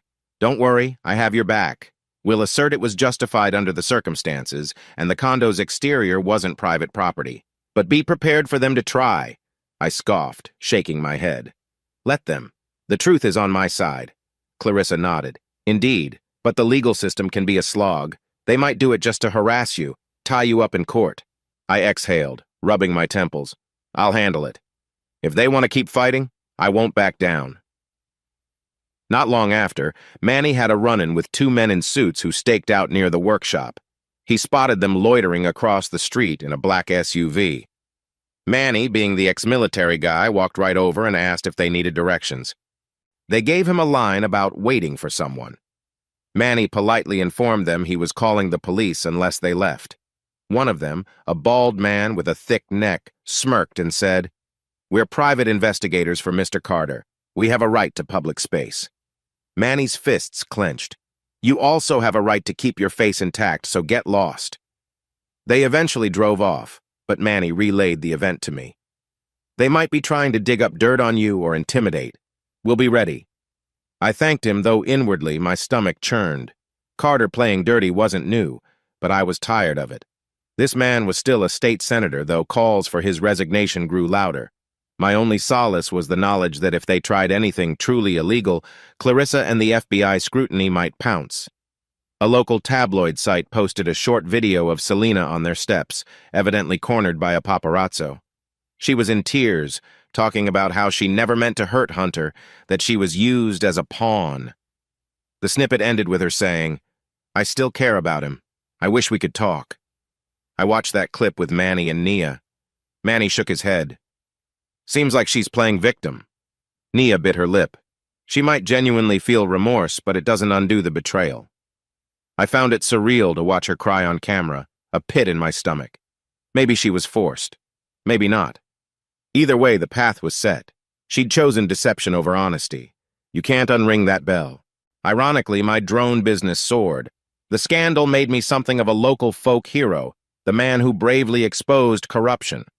City council members who once gave me cold shoulders now eyed me with newfound respect. We landed 2 big inspection contracts for municipal water facilities. Manny joked that we should brand ourselves as drone avengers. But success felt hollow. Sure, I appreciated the revenue, but my personal life was a wreck. Every morning, I'd see a headline about Carter cronies indicted or Zeke Novak fiasco deepens, and it reminded me that I was at ground zero of that explosion. I tried focusing on the positives. The threat to my future was mostly gone, and I had new professional opportunities. Yet late at night, I'd lie awake, hearing the echo of Selena's voice in my memory, the softness in her laugh, the warmth of her kiss. It cut deeper than I wanted to admit. One evening, Nia quietly pulled me aside. "You're not yourself, Hunt," she said gently. "You're working harder than ever, but you barely laugh, barely eat. This fiasco is rotting you from the inside." I swallowed, staring at the workshop floor. "I'm coping. I just need time." She sighed. "I worry you're burying pain under anger. Maybe talk to someone, a therapist, maybe?" I grimaced. "Therapy? That's not my style." Nia folded her arms. "Staying silent and haunted, is that your style?" I shrugged. "I'll think about it." She nodded, patting my shoulder. "Please do. Don't let them keep taking pieces of you."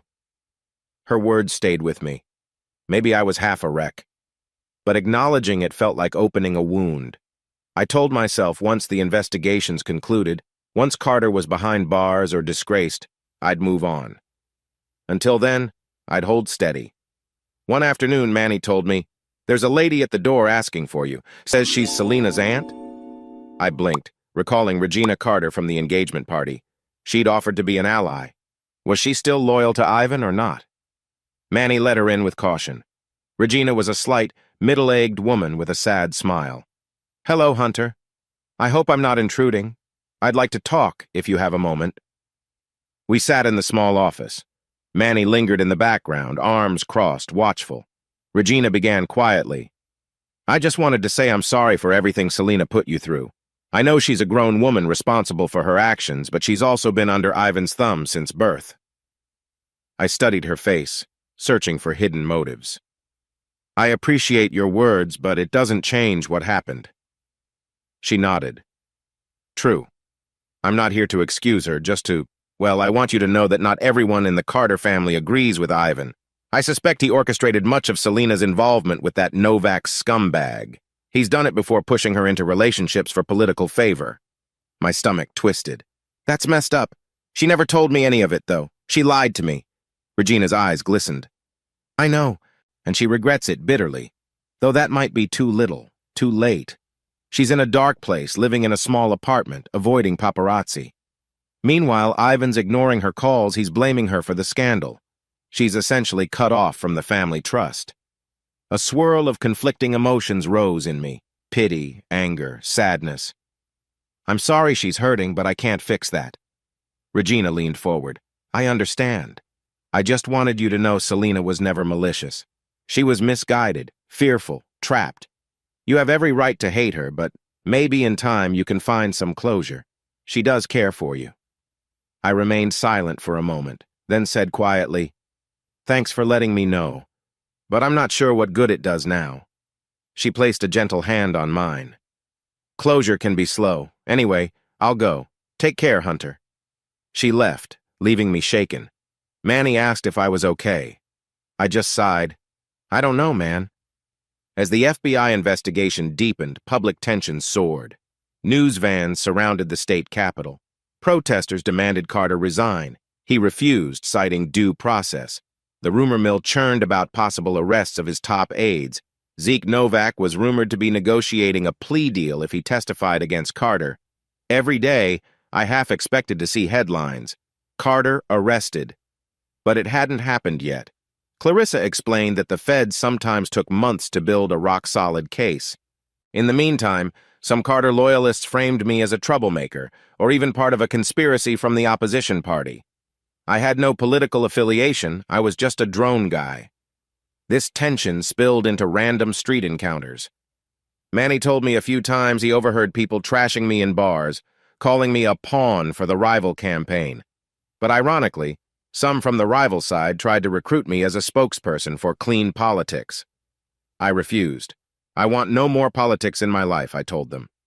In the midst of chaos, a bright spot emerged. Nia had been approached by a major cybersecurity firm that wanted to partner with her fledgling startup. She was excited, telling me, They saw my name in the news helping you with the drone revelations. They realize I know my stuff. I beamed. That's fantastic. Are you going to accept? She shrugged. I'm negotiating. Could be huge. They might want me to relocate. Not sure I want to leave behind everything here, though. A pang of worry struck me. If she relocated, I'd lose my main confidant. But I forced a supportive smile. Whatever you do, I'll back you up. You deserve success. She thanked me, giving me a quick hug. You're still my best friend no matter what. I realized how ironically this scandal had boosted not just my business, but also hers, a small silver lining in the swirling storm. One night, Manny and I were wrapping up a long day's work on a new city contract. The workshop was dimly lit. Dusty beams glowed under fluorescent bulbs. Manny broke the silence. Hunter, you ever think about confronting Selena again? Face to face, away from cameras, just to get real closure? My chest tightened. I guess I did it at the workshop door that day. She gave me tears and excuses. I felt like screaming at her, but I said enough. He nodded, rummaging in a toolkit. Just asking because you seem unsettled, like you have an open wound. I sank onto a nearby stool, breathing heavily. I do. Part of me wants to believe she was coerced, that she's a victim of her father.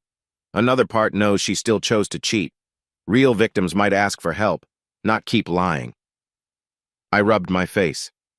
I don't know, I can't fix it anyway. Manny patted my shoulder. Sometimes hearing it all out helps, but it's your call. A heavy silence followed, the hum of the overhead lights filling the air. I recalled the day I caught her from falling off that water tower. I thought I was her savior, but maybe I was just a convenient stepping stone. My heart clenched. I blinked away tears. Guess we'll see how things play out. That weekend, Manny, Nia, and I sat in my living room discussing business expansions. The local station was hosting a news special about Carter's case. Clarissa had gone on record about the authenticity of the evidence. We switched on the TV, plates of half-eaten pizza on the coffee table. Suddenly, the anchor reported a leaked police document. Sources say an arrest warrant is imminent for Senator Ivan Carter on charges of campaign finance fraud and money laundering. Manny whooped. Nia gasped. It's happening. But then the anchor continued. Additionally, there are hints that Zeke Novak has provided investigators with details on potential witness intimidation. The net is closing. We glanced at each other wide-eyed. Manny grinned. Good riddance. But my phone buzzed at that moment, an unknown number again. Something compelled me to answer. A frantic voice. Hunter, it's me, Regina. Something's happened to Selena. She's missing. I thought you should know. My blood went cold. Missing? I asked for details, but Regina was hysterical. She left a note about not wanting to drag you down, and she vanished from her apartment. No one can reach her. I'm scared she might do something rash. My heart pounded, a swirl of dread and concern. Manny and Nia stared at me, confused. Selena's missing, I mouthed. When Regina's panicked voice said Selena's missing, I felt the ground tilt beneath me. Part of me wanted to ignore it. Not my problem anymore. But a bigger part recalled the woman I once cared for, a woman who'd become so entangled in lies and political pressure that maybe she saw no way out. And if she was truly alone, who else would help her? So I took a steadying breath, told Regina, calm down, I'll try to help. Tell me everything. Manny and Nia hovered, eyes wide. I kept the phone on speaker so they could hear too. Regina explained that Selena had been living in a small apartment across town, cut off from the Carter estate. She left a short note on her table. I can't fix this. I've hurt everyone. I'm sorry. I'm done. Regina found it when she visited that morning. Selena's phone was switched off, her car still parked in the lot. The security guard saw her leave on foot last night, carrying a small backpack. Regina's voice shook.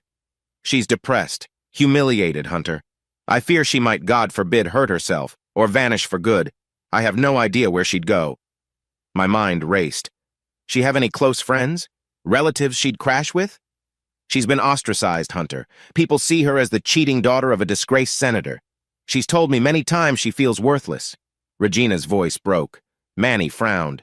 We can help search. Where do we start? After the call, Manny and Nia looked at me expectantly.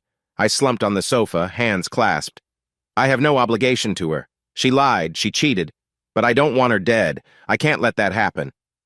Nia nodded, eyes gentle. She's still a human being, messed up but in crisis. We can't let her slip away. Manny exhaled.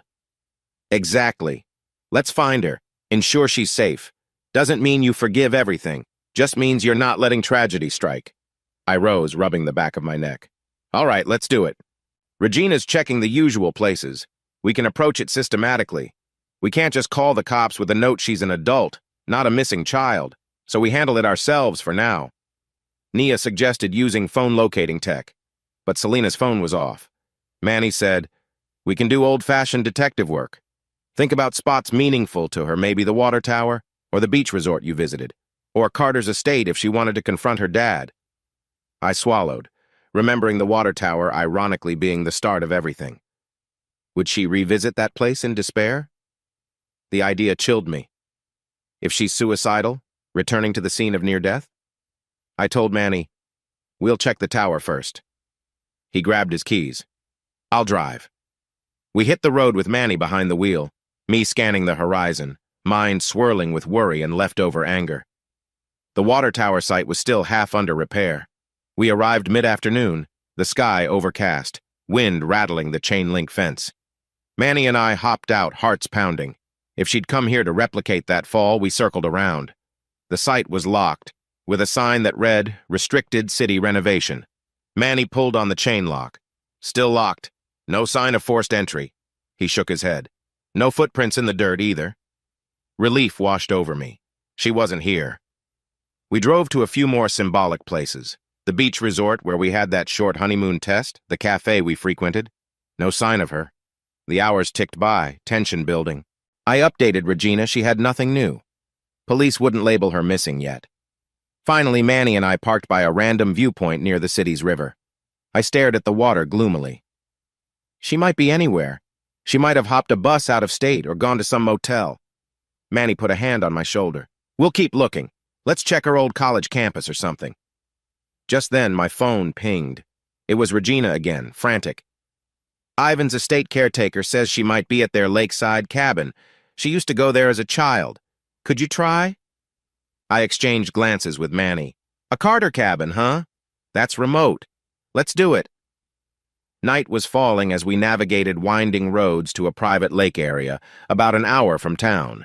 Manny gripped the steering wheel, eyes scanning for a sign. Finally, we spotted a small wooden sign with Carter Cabin half rotted away. The gate was padlocked, but Manny just hopped out, used a crowbar from the trunk, and pried it open. We'll pay for a replacement, he muttered, ignoring the moral question of trespassing. We drove down a narrow dirt path, headlights cutting through the darkness. Eventually, the headlights revealed a modest lakeside cabin, old-fashioned, the porch light off. Manny parked. No other cars here, he murmured.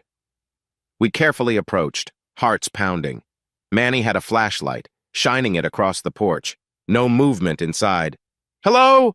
I called, voice shaky. Nothing. Manny tried the door unlocked. A musty smell greeted us. We stepped inside, scanning the small living area. Dust-laden furniture, silent gloom. Suddenly, Manny's beam landed on a figure huddled in the corner. Selena, knees drawn up to her chest, face pale, eyes swollen from crying. She looked up, startled, tears glinting in the light. She croaked, "Hunter? How did you find me?" Relief and a spike of anger flooded me. Manny lowered the flashlight. "You're scaring people. We've been searching everywhere." She didn't even stand, just buried her face in her hands. "I'm sorry, I can't go back. Everyone hates me." I knelt a few feet away, uncertain. My voice wavered. "Selena, your Aunt Regina's worried sick. She said you left a note about giving up." She sniffled. "I have nothing. Dad disowned me. Zeke is threatening me if I don't help him spin the story.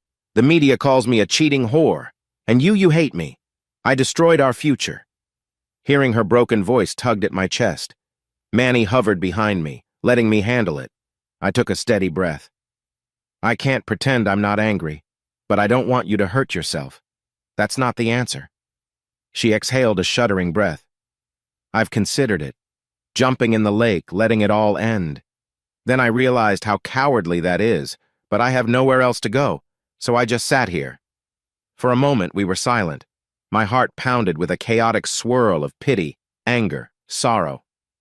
"You can't run from your mistakes by hiding in a shack. You need help therapy, maybe." She gave a mirthless laugh. "Therapy won't fix the headlines calling me the senator's corrupt daughter with a secret lover. It won't erase your heartbreak or how I betrayed you." Manny spoke up gruffly. "But it might keep you alive. That's a start." She turned watery eyes to Manny, recognized him from all those times he was at my side. "I'm sorry for everything. I never wanted to drag you all through hell." I cleared my throat, trying to calm the tremor. "Look, we can get you out of here. Regina can help, or even Clarissa might find you legal counsel if you're threatened. But you have to face it. You can't hide." She swallowed, tears sliding down her cheeks. "Facing it means I'll be in a living nightmare.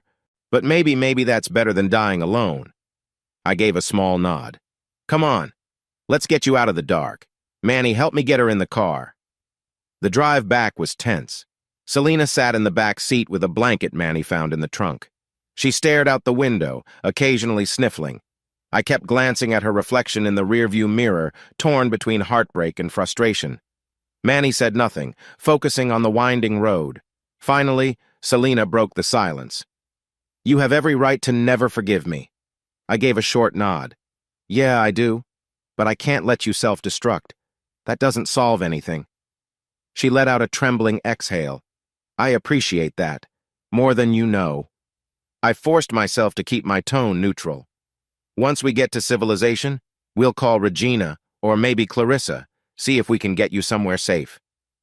She whispered, "Thank you." Manny flicked his eyes to me in the mirror, silently conveying that we were doing the right thing, even if it hurt. Around midnight, we rolled up to Regina's place in the suburbs. She came rushing out as soon as we parked, tears brimming when she saw Selena.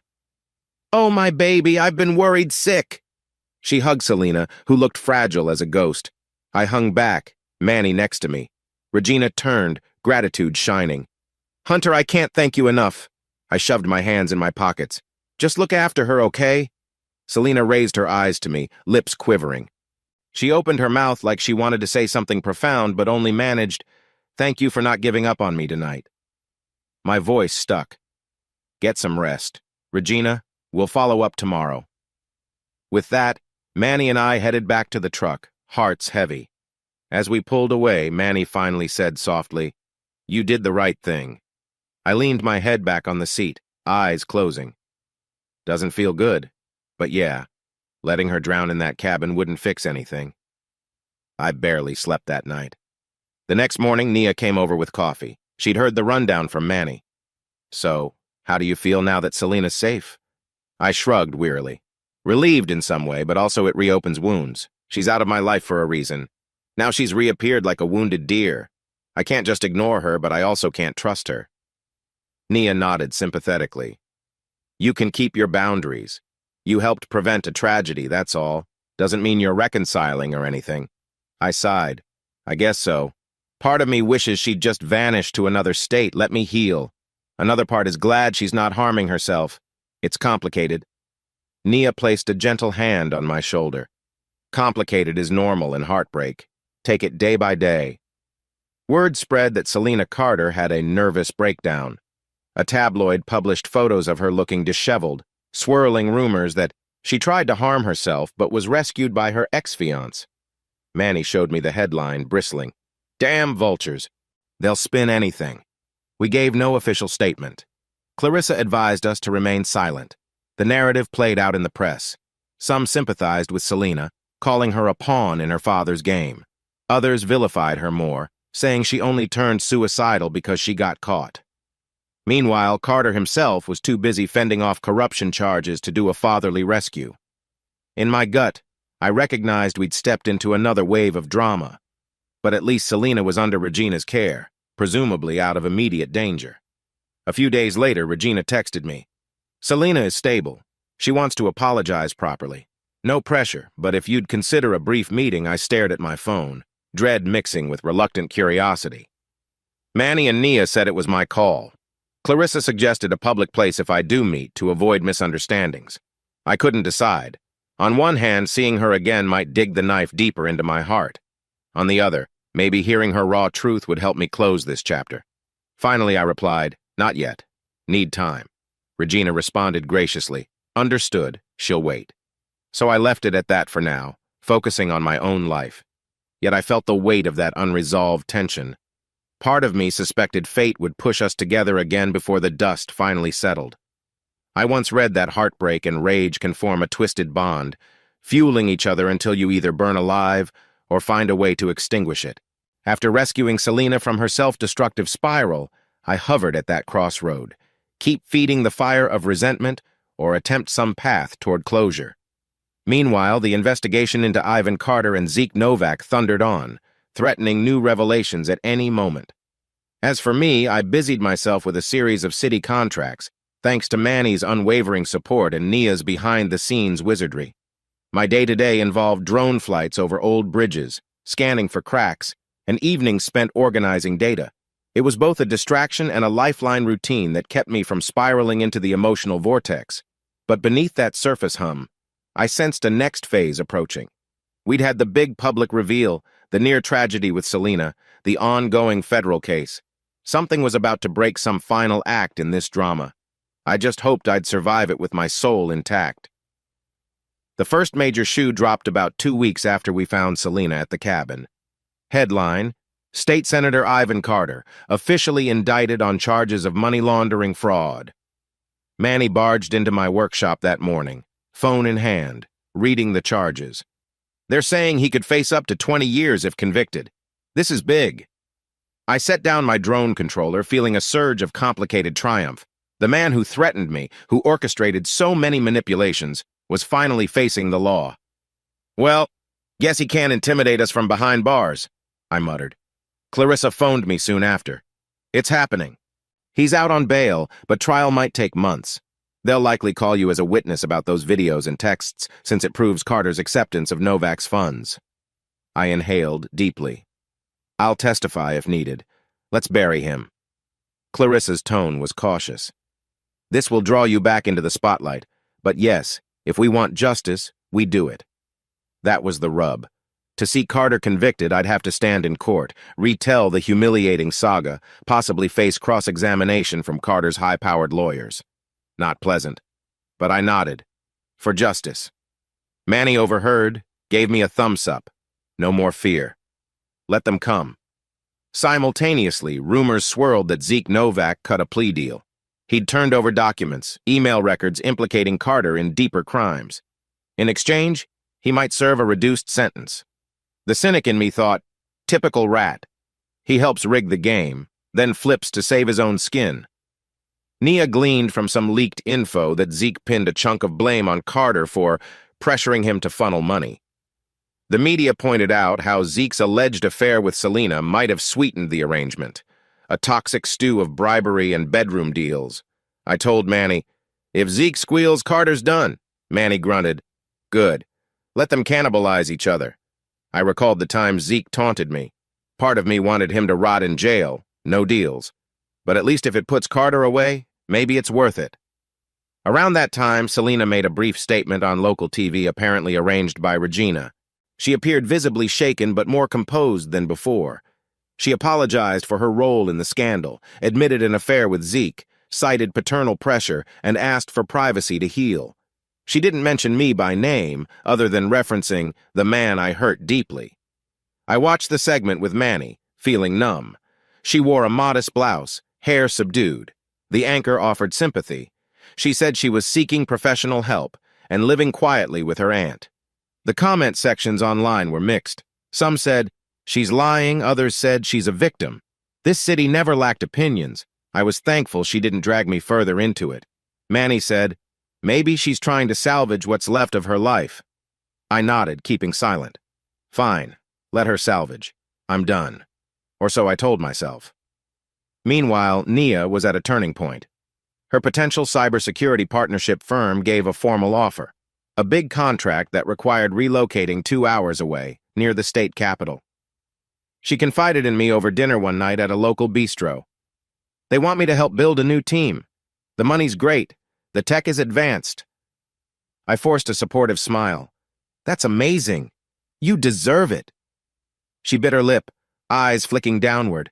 But I'd be leaving you in the middle of this fiasco. Are you okay if I go? It stung. She'd been my rock, but I couldn't be selfish. Nia, you've done more than enough for me. You can't put your life on hold forever. I'll manage. She smiled, squeezing my hand. I'm just a call or drive away, you know. Manny's still here, Clarissa's around. You're not alone. I swallowed a lump. I know. I'll miss you, though. We finished dinner feeling a bittersweet tinge. Another piece of normalcy slipping away because of this scandal. Yet I was proud of her. She was stepping up, forging her own path.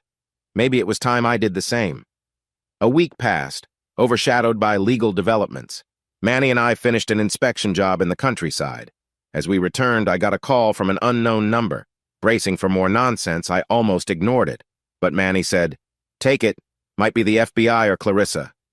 I answered. An older male voice said, Mr. Davis, this is Dr. Patel from Lakeview Behavioral Clinic. Selena Carter is under my care. She asked me to reach out to you. My chest tightened. Is she okay? He cleared his throat. She voluntarily admitted herself for psychiatric help. She's stable, but she expressed a strong desire to see you if you're willing. No pressure, but it might aid her therapy's closure process. I glanced at Manny, who raised an eyebrow. I asked, why me? We're not exactly friends anymore. Dr. Patel's tone stayed calm. She believes an honest conversation could help both parties find some resolution. I can't force it, but I promise to ask. A swirl of emotions, pity, anger, curiosity. I'll think about it. Thanks, Doc. I hung up, leaning back in my truck seat. Manny put a hand on my shoulder. You up for that? I let out a shaky breath. I have no idea. For days, I mulled it over. Manny and Nia gave me space to decide. Clarissa said from a legal angle, It wouldn't harm me to talk to her, as long as I kept private details out of it. Regina texted me softly, encouraging me to go, but not pushing. I felt torn. Why reopen wounds? Maybe hearing her out would free me from the leftover bitterness. Manny pointed out, if you see her in a controlled environment, maybe you can say everything you never got to say, then walk away for good. Finally, I caved. I told Dr. Patel I'd come for a brief visit. He scheduled a time at the clinic. I tried to keep my expectations low, but my chest pounded with dread. Late one afternoon, I drove alone to Lakeview Behavioral Clinic, a serene place by a wooded area. White building, tall windows, a sense of quiet. My heart hammered stepping through the glass doors, reminiscent of stepping into the unknown. A receptionist greeted me, led me to a small, homely visitation room. Dr. Patel, a kindly older man, introduced himself and gave me a brief overview. Selena's dealing with depression, guilt, identity issues. She wants to speak to you under my supervision for emotional safety. Are you comfortable? I licked my dry lips. Yes, let's get it over with. He stepped out to get her. Moments later, the door opened, and Selena walked in. She wore plain jeans and a sweater, hair tied back, eyes still puffy but calmer than before. She paused, meeting my gaze with trepidation. We were alone except for Dr. Patel, who sat in a corner quietly, letting us talk. For a beat, neither of us spoke. The tension was thick. Then Selena cleared her throat. Hi, I forced out. Hey. She took a seat opposite me, wringing her hands. Thanks for coming. I wasn't sure you would. I said nothing, just nodded, expression guarded. She inhaled, then words poured out. Hunter, I can't undo the damage I caused. You saved me at that tower, and I repaid you by lying, cheating, letting my father manipulate me. I have no excuse, only deep shame. I'm sorry. Tears glistened in her eyes. My chest tightened with old anger and a flicker of pity. And Zeke? That wasn't just your father's manipulation, was it? The text showed you two being pretty close? She grimaced, tears slipping. I know. It started as Dad's push, but I fell into it. I was flattered by Zeke's attention, thought it might help Dad's campaign. By the time I realized how wrong it was, I was in too deep. I still tried to keep you in the dark because I was terrified of losing you. Stupid, I know. My voice caught. You humiliated me in front of the entire city, basically. I gave you so many chances to be honest. She nodded vigorously, weeping. I'm a coward, a liar. I have to live with that. I understand if you'll never forgive me. Silence hung. Doctor. Patel watched from the side, expression neutral. I took a shaky breath. Why ask me here, to patch things up? That ship sailed. Selena pressed trembling hands to her mouth. I know we can't go back. I just need you to know the truth, to give me any closure you can, so I can keep healing. And you too, maybe. I rubbed my temple, feeling tears sting. Selena, you broke my heart. I loved you enough to marry you. Then you turned around and slept with a scumbag lobbyist. You let me sign that prenup, letting your father treat me like a gold digger. You stood silent. It's a mountain of betrayal. She sobbed openly. Everything you say is true. I can't change it. She sniffed, voice cracking. The day you exposed me at the gala, I hated you for humiliating me. But I'd forced your hand by humiliating you first. You had every right. My eyes pricked with tears. I did it for revenge and to protect myself. I didn't realize how badly it'd break you, but maybe you needed a wake-up call. She nodded, voice trembling. Yes, that revelation forced me to see how far I'd fallen. I might have ended my life if not for you showing up again at that cabin. So in some messed up way, you saved me twice. I swallowed. That doesn't mean I condone what you did. She nodded fervently. I know. I don't expect your love or friendship. Just your understanding that I truly regret it. That's all.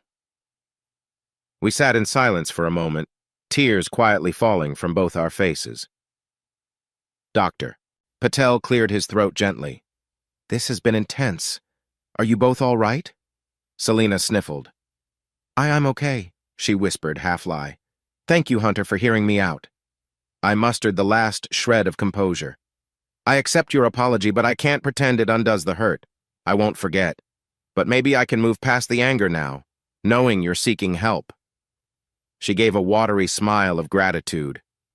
"That means the world to me." We parted with no embrace, no grand reconciliation, just a heavy nod. Dr. Patel stood to escort her away, and she paused at the door, eyes lingering. "Take care, Hunter," she said softly. I whispered back, "You too."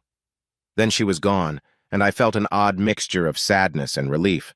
My mind reeled. So that's it. We faced each other. Maybe now we can both breathe. Outside, Manny waited, leaning by my truck. I hopped in, exhaled shakily. "Let's go home, man." He nodded. "How'd it go?" I swallowed tears. "We said our piece. I'm done." We drove off under the setting sun, my chest hollow but lighter than before. For the first time in a long while, I felt like maybe I could truly heal. In the weeks after I visited Selena in the clinic, I felt a fragile sense of calm settling over my life, like stepping onto a battlefield once the shelling stops. Rubble everywhere, sure, but a quiet hush that lets you breathe again. I had faced her, heard her apology, and though nothing about the betrayal was undone, something in me felt lighter. I wasn't carrying the same black hole of rage, more like a dull ache in my chest where heartbreak used to roar. Legally, Ivan Carter was indicted. Zeke Novak had turned state's evidence. Selena was in therapy, forging her path away from me. Manny and I kept the drone business afloat, landing new municipal contracts left and right.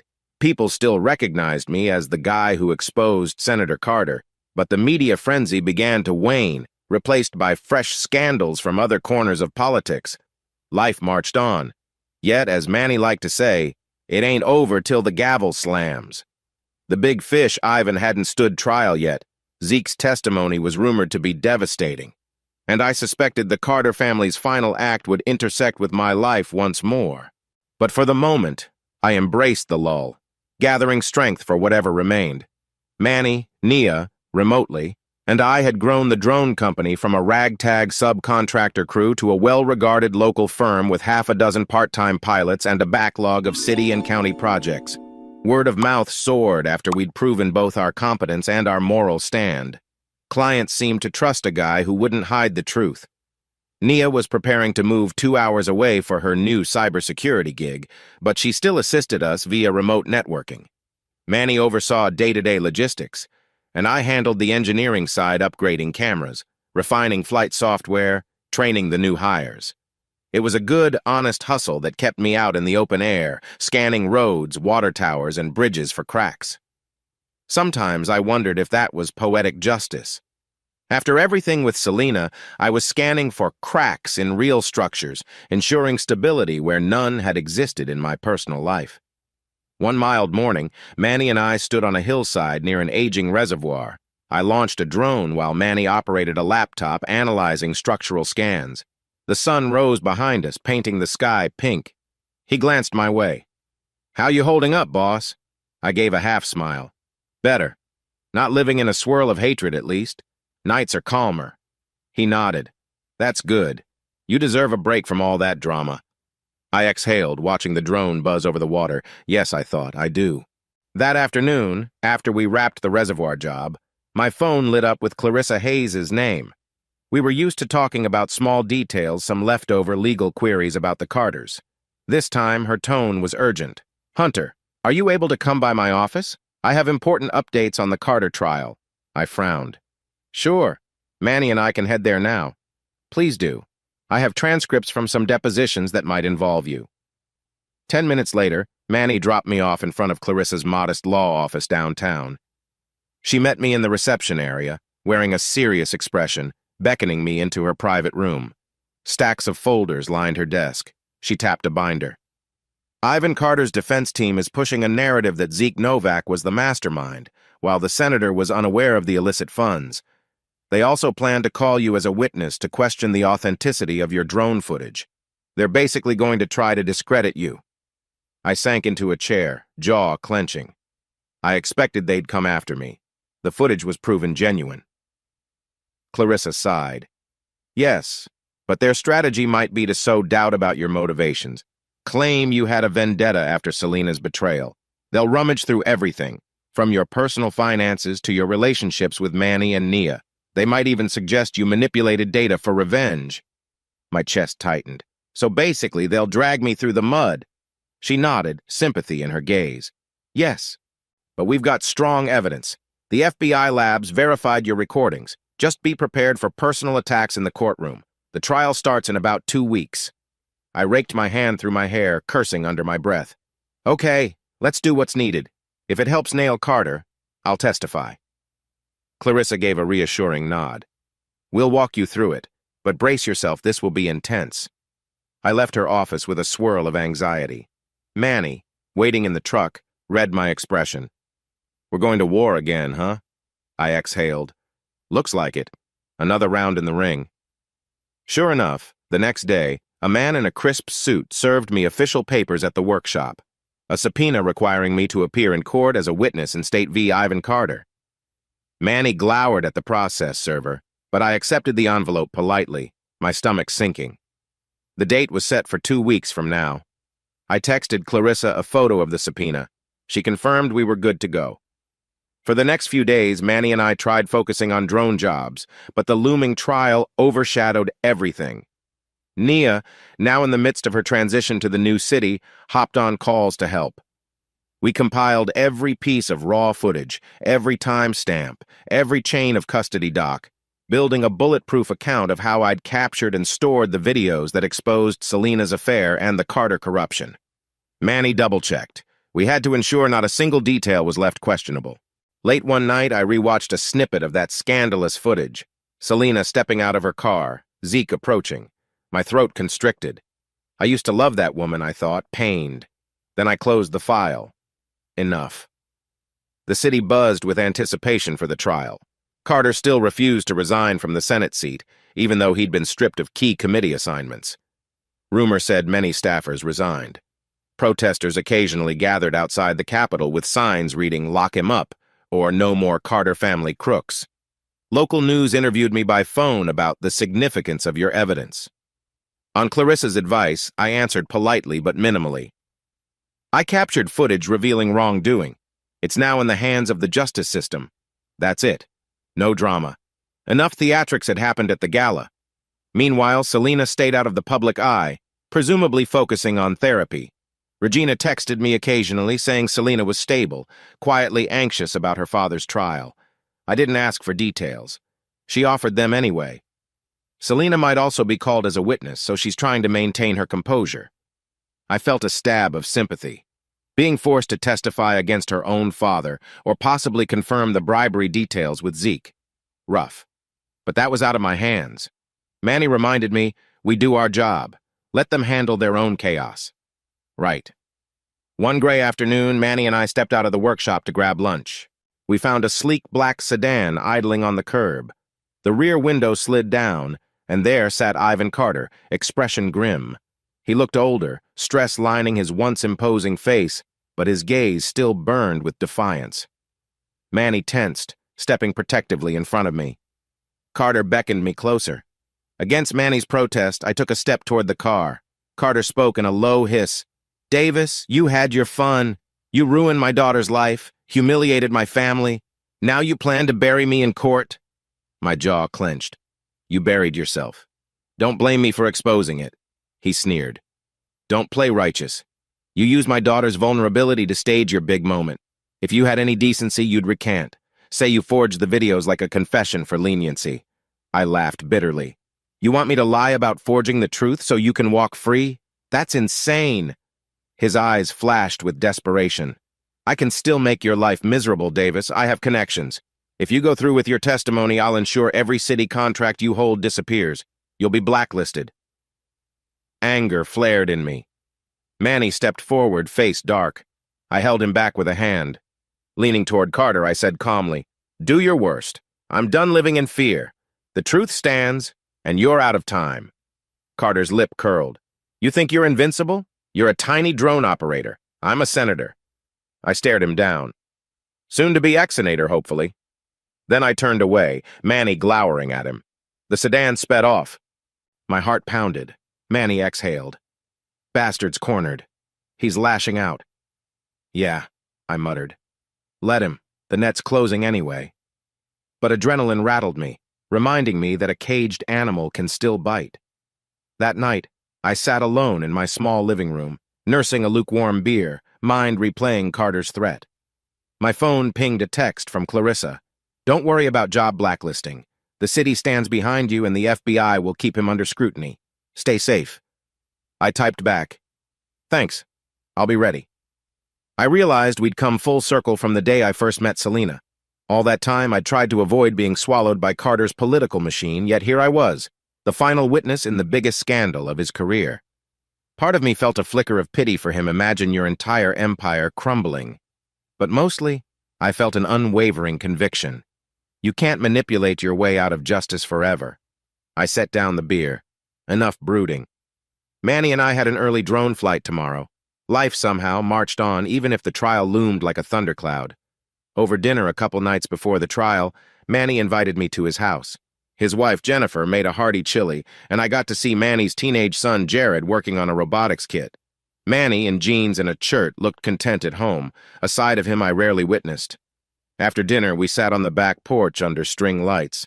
Manny lit a small fire in a backyard pit. Jennifer and Jared left us alone, letting us talk. Manny sipped a soda, gaze flicking over the embers. "You know, man, you got a real life ahead of you after this trial. Don't let Carter's darkness define you." I blew out a breath.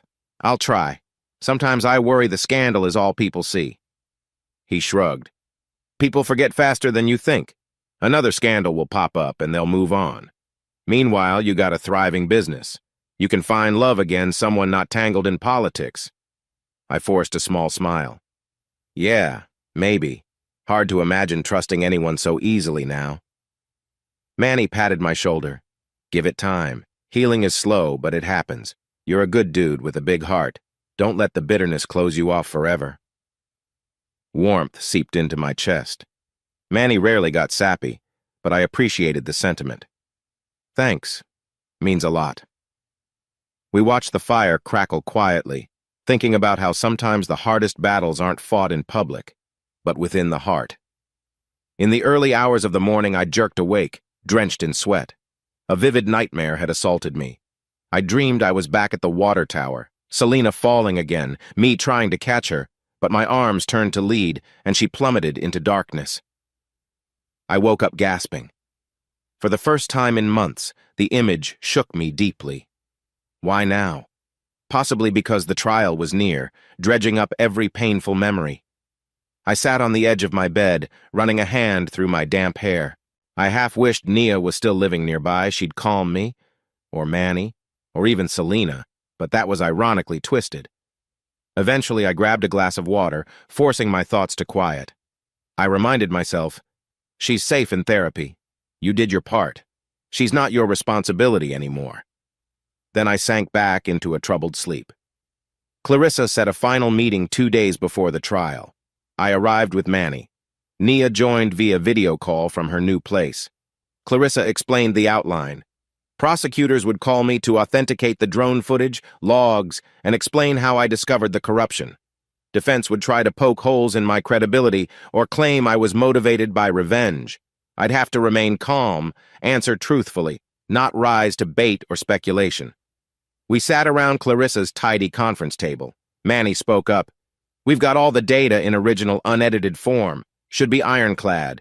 Clarissa nodded. "Absolutely. And the FBI's experts will back it up, but they'll attempt to smear. Expect personal jabs. They might mention your relationship with Selena in detail." I swallowed. "I'll handle it. The truth is on my side." Nia's voice crackled through the laptop speaker. "You got this, boss. Just keep your composure. Don't let them rattle you." I nodded, heart pounding. This is it. Another step. One last confrontation with the Carter machine. But at least this time, I wasn't alone or unprepared. The night before the trial started, Manny insisted I crash at his place for moral support. Jennifer cooked a comforting meal of roast chicken and mashed potatoes. Jared asked me about drones, wide-eyed and curious. I tried to be normal, but tension gnawed at me. Later in their guest room, I stared at the ceiling. Manny popped in. "Don't lose sleep. Tomorrow's just day 1. You might not even testify until day 2 or 3. Breathe." I forced a grin. "Yeah, thanks, man." After he left, I closed my eyes. conjuring images of me on the witness stand. I pictured Ivan glaring, the defense lawyers firing off questions. My heart hammered, but I whispered to myself, "You survived the gala. You survived heartbreak. You can handle a courtroom." With that shaky pep talk, I drifted into uneasy slumber, on the cusp of the final battle. The courthouse in our city was an imposing neoclassical building with tall pillars, set near a park where protesters usually gathered. On the first morning of the trial, Manny drove me there. We parked in a side lot, away from cameras. Tension coiled in my gut as we walked up the steps. I glimpsed clusters of reporters milling near the entrance, vans with satellite dishes, a throng of onlookers. Clarissa joined us in the lobby. "They might call you today or tomorrow. We'll see the schedule. The defense might want to open strong by attacking you, or they might wait." She gave a brisk nod. "Whatever happens, stay calm. Answer only what's asked." I inhaled.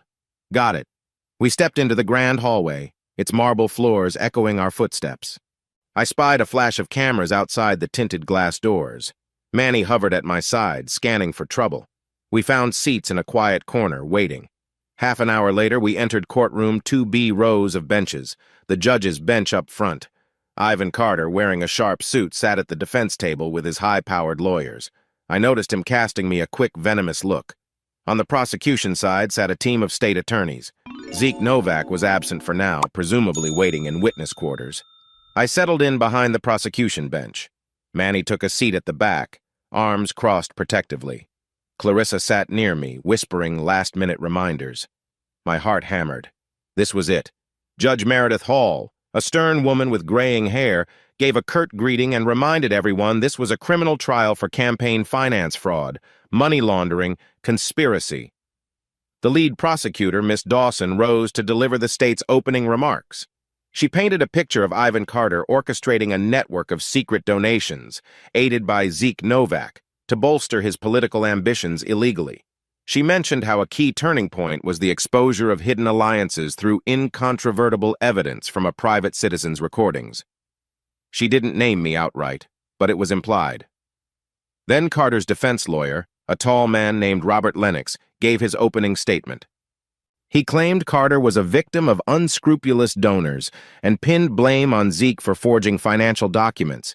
He also teased that certain dramatic revelations about the so-called whistleblower, that is me, would cast doubt on the entire narrative.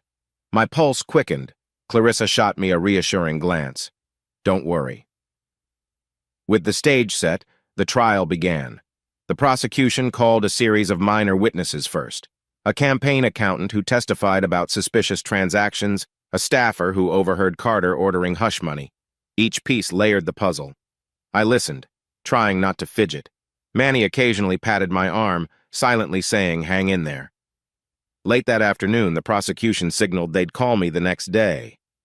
My testimony was expected to be central to the state's case, bridging the corruption pattern with the footage that triggered the FBI's deeper investigation. The judge adjourned for the day. Manny and I exited the courthouse through a side door, but a few reporters ambushed us, shouting questions. "Mr. Davis, are you testifying tomorrow? What do you expect to say?" Manny blocked them, and we walked briskly to the truck. My head pounded, dread creeping in. Tomorrow I faced the cross-examination. I hoped I was ready. As we left, Manny spotted a figure waiting near the side street. It was Selena, wearing a simple blouse and jeans, looking anxious. My heart jolted. Manny frowned, stepping forward protectively, but she raised her hands in a non-threatening gesture. "I'm not here to cause trouble. I just wanted to say good luck tomorrow," she said softly, voice trembling. I stiffened. "Why are you here?" She swallowed, stepping forward. "I have to testify too, possibly next week. They want me to confirm Dad's awareness of Zeke's dealings. I know how tough the defense will be on you, so I wanted to say I'm sorry you have to endure that." Manny shot me a questioning look, but I turned to Selena. "I'm not doing it for your father, obviously." She nodded, eyes sad. "I know. Believe me, I don't want him walking free either. He's done enough harm." Tension hung in the air. Finally, Manny cleared his throat. "We should go." Selena gave a small nod. "Take care, Hunter." She left quickly, blending into the crowd. I stood there, heart unsettled. Manny led me away, whispering, "You okay?" I exhaled. Yeah, let's go home.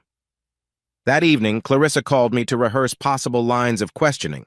We went over the timeline, how I discovered Selena's suspicious behavior, how I installed drones, found evidence of her affair with Zeke, then discovered the campaign finance angles. She reminded me to keep emotion out, just the facts. This is a fraud trial, not a cheating scandal trial. The affair is context, not the focus. The defense will try to blow it up as personal revenge. After an hour of hypothetical Q&A, she said, "You're doing fine. Just breathe. Tomorrow, keep your answers direct."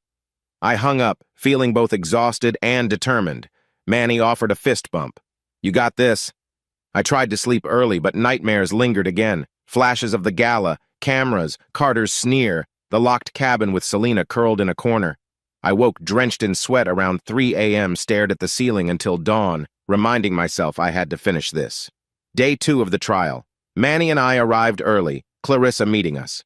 Within an hour, the bailiff escorted me to the witness box. My heart pounded so loud I could barely hear my own thoughts. The judge swore me in. I stated my name, occupation. My hands gripped the wooden railing, knuckles white. Prosecutor Dawson approached. She was calm, methodical. She had me outline how I discovered Selena's suspicious behavior, the condo rendezvous, the black Mercedes, the phone logs, and eventually capturing the drone footage. She guided me to confirm the video's authenticity and how they led investigators to trace bribe money from Zeke to Carter's campaign. Dawson asked gently, "Mr. Davis, did you in any way fabricate or alter this footage for personal gain?" I met her gaze, voice firm. "No. The raw files are intact, verified by independent labs. I had no reason to fabricate anything, I only wanted the truth." She nodded, then asked me to confirm the chain of custody for the data. I explained, step by step. The prosecution seemed satisfied. My mouth felt dry, but I forced clarity into my words. This was the easy part, the truth. Finally, Dawson said, "No further questions, Your Honor." A tight breath left my lungs. Now the defense's turn. Carter's lead attorney, Robert Lennox, rose smoothly, approaching with a measured smile that didn't reach his eyes. Lennox's voice dripped with condescension. "Mr. Davis, you claim you're just an honest citizen, but let's discuss your personal entanglement with Miss Selena Carter." He proceeded to dredge up how we got engaged with remarkable speed, how I supposedly resented Senator Carter's prenuptial demands. He posed a question. "Isn't it true you were furious about that prenup, which labeled you a potential gold digger?" I swallowed. "I was offended, yes, but I signed it anyway. I never demanded money from them." He snorted. "Yet you discovered Miss Carter's affair conveniently before the wedding. Might your heartbreak have fueled a desire to ruin Senator Carter's career?" I kept my voice steady, though my pulse raced. My heartbreak had nothing to do with Carter's illegal finances. I didn't ruin his career, his actions did. Lennox pressed on. "But you orchestrated a public humiliation at a major gala, correct? Revealing personal affairs on a big screen?" My gut twisted. Yes, I revealed the affair publicly. I was left with no choice to expose the truth. The campaign corruption was overshadowed. If I approached them quietly, they might bury it. So I took a drastic step. He pounced. "Drastic indeed, more akin to vengeful theatrics. So you admit using scandalous footage to sabotage Carter?" Clarissa objected. "Argumentative." The judge sustained, cautioning Lennox. He pivoted. Then Lennox tried to cast doubt on the finances. "You see, Mr. Davis, you have no direct proof that the money Zeke gave to Carter was illegal, aside from these text references, correct? Could it be legitimate donations, misconstrued by you because you disliked Carter?" I steadied myself.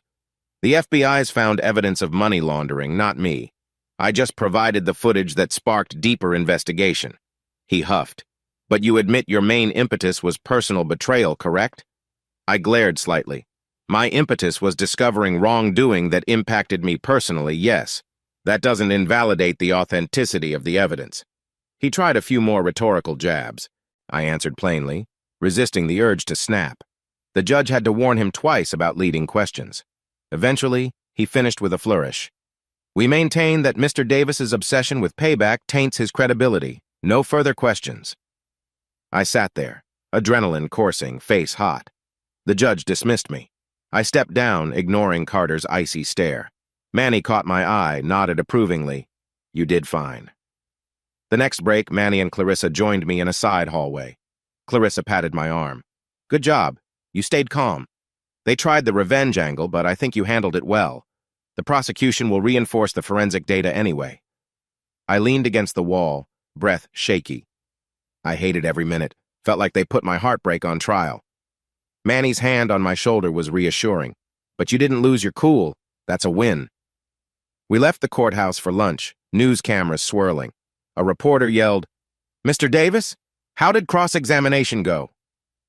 Manny shielded me and we kept walking. My mind reeled, trying to process it all. I was relieved the worst was over for me, though the trial continued. Next, they'd likely call Zeke, then possibly Selena. The following days, Manny insisted I skip the actual trial sessions, let the prosecution do their job. But curiosity tugged at me. Also, Clarissa said if the defense recalled me, I should be on standby. So Manny and I sat quietly in the gallery. We watched Zeke Novak take the stand. He wore a crisp suit, no longer the smug figure I remembered. Now he looked uneasy. He recounted how Carter demanded certain financial arrangements, how Selena's involvement was part of ensuring the money pipeline. He admitted forging documents to hide the transactions. Carter's face was stony. Zeke's testimony hammered the final nails in the coffin. The defense tried to poke holes, but Zeke was prepared. He'd cut a deal, had receipts. The day after, they called Selena. I sat in the back row, Manny at my side. She walked in, shoulders hunched, face pale. She answered questions about her father's controlling behavior, how he introduced her to Zeke for campaign favor. She admitted to lying to me, forging a front for Carter's re-election. Tears shimmered in her eyes as she recounted her fear of defying her father. She also stated that her father absolutely knew the funds were illegal. Carter scowled, scribbling notes, occasionally glaring at her. I felt a pang of pity, seeing her on the stand, forced to help bury her father. She looked devastated but resolute. Manny whispered, "She's telling the truth now, at least." I nodded quietly, conflicted emotions swirling. With Zeke and Selena both testifying to Carter's explicit knowledge, plus the FBI's forensic accountants presenting money trails, the defense's strategy unraveled. They tried painting Carter as a father who trusted the wrong people, but the evidence was overwhelming. The gossip outside the courtroom was that the jury would almost certainly convict. On the last day of testimony, Manny and I hovered in the hallway, Clarissa popping in and out saying, "Defense tried a final motion to dismiss charges. The judge denied it. They're heading to closing arguments." I felt relief and tension coexisting. At last, the end is near. Closing arguments came swiftly. The prosecution hammered home the pattern of corruption, calling Carter the architect of a conspiracy. The defense, lacking better options, repeated the betrayed by unscrupulous donors angle. The judge gave instructions, and the jury went into deliberation. We all held our breath. It took the jury less than a day, 8 hours total. Manny, Clarissa, and I joined the packed courtroom. I spotted Selena in a corner near Regina, both looking anxious. Carter sat with his lawyers, stoic, jaw set. The foreman rose and delivered the verdict. Guilty on multiple counts, money laundering, conspiracy, fraud. A wave of reaction rippled across the room. The judge thanked the jury, set a sentencing date in a few weeks. Carter's face turned ashen. He glared around, eyes passing over me, Manny, Selena. He muttered something to his lawyer. The bailiffs approached to formalize post-verdict procedures. Some reporters rushed outside to break the news. Manny whispered, "He's done." I let out a long, trembling exhale. Finally, the unstoppable Ivan Carter dethroned. I caught a glimpse of Selena hugging Regina, tears on her cheeks. Our eyes met for a brief second across the aisle. She wore a mix of relief and sorrow. I gave a subtle nod, acknowledging the moment. Then Manny and I stepped out, ignoring the camera flashes. With Ivan Carter found guilty, the city exhaled in collective shock and relief. Headlines blared, "Carter convicted in fraud case." His sentencing hearing loomed, likely to put him behind bars for years. Political pundits debated the Carter dynasty's downfall, citing me as the catalyst. For me, life didn't magically become perfect, but a heavy weight lifted. I no longer feared Carter's retribution or dreaded legal battles. I'd told the truth. The system had responded. and the verdict was in. Manny, Clarissa, and I toasted a quiet victory in her office with cheap sparkling cider. She said, "This is a big day, folks. You did it." Manny clapped my back, grinning. Yet beneath the celebration, I felt echoes of regret about Selena, about how love turned to heartbreak and scandal. She'd testified, helped bury her father. She was out there somewhere, forging a new life, and I was forging mine. Maybe that was enough. The local news showered me with interview requests again, praising my bravery, calling me a whistleblower hero. Clarissa advised me to keep a low profile. The trial is over, so you owe them nothing. No sense fueling tabloids. I agreed wholeheartedly. Manny joked we should sell shirts that say drones don't lie, but I rolled my eyes. The city council quietly reaffirmed our contract. Manny and I found new leads for expansions. My phone rang daily with prospective clients saying, "We trust your integrity." I tried to accept it graciously, though part of me yearned to fade back into anonymity. At the same time, Carter's supporters evaporated. A few hardliners griped about witch hunts, but the overwhelming public saw Carter's wrongdoing.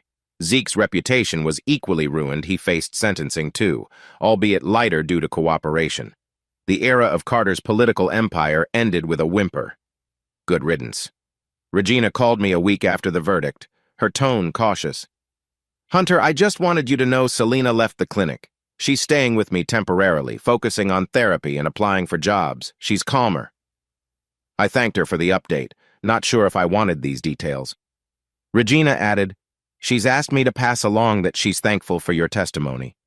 It validated everything she said about Carter's manipulation. She wishes you well." My chest pinched. I replied, "I hope she finds peace. That's all."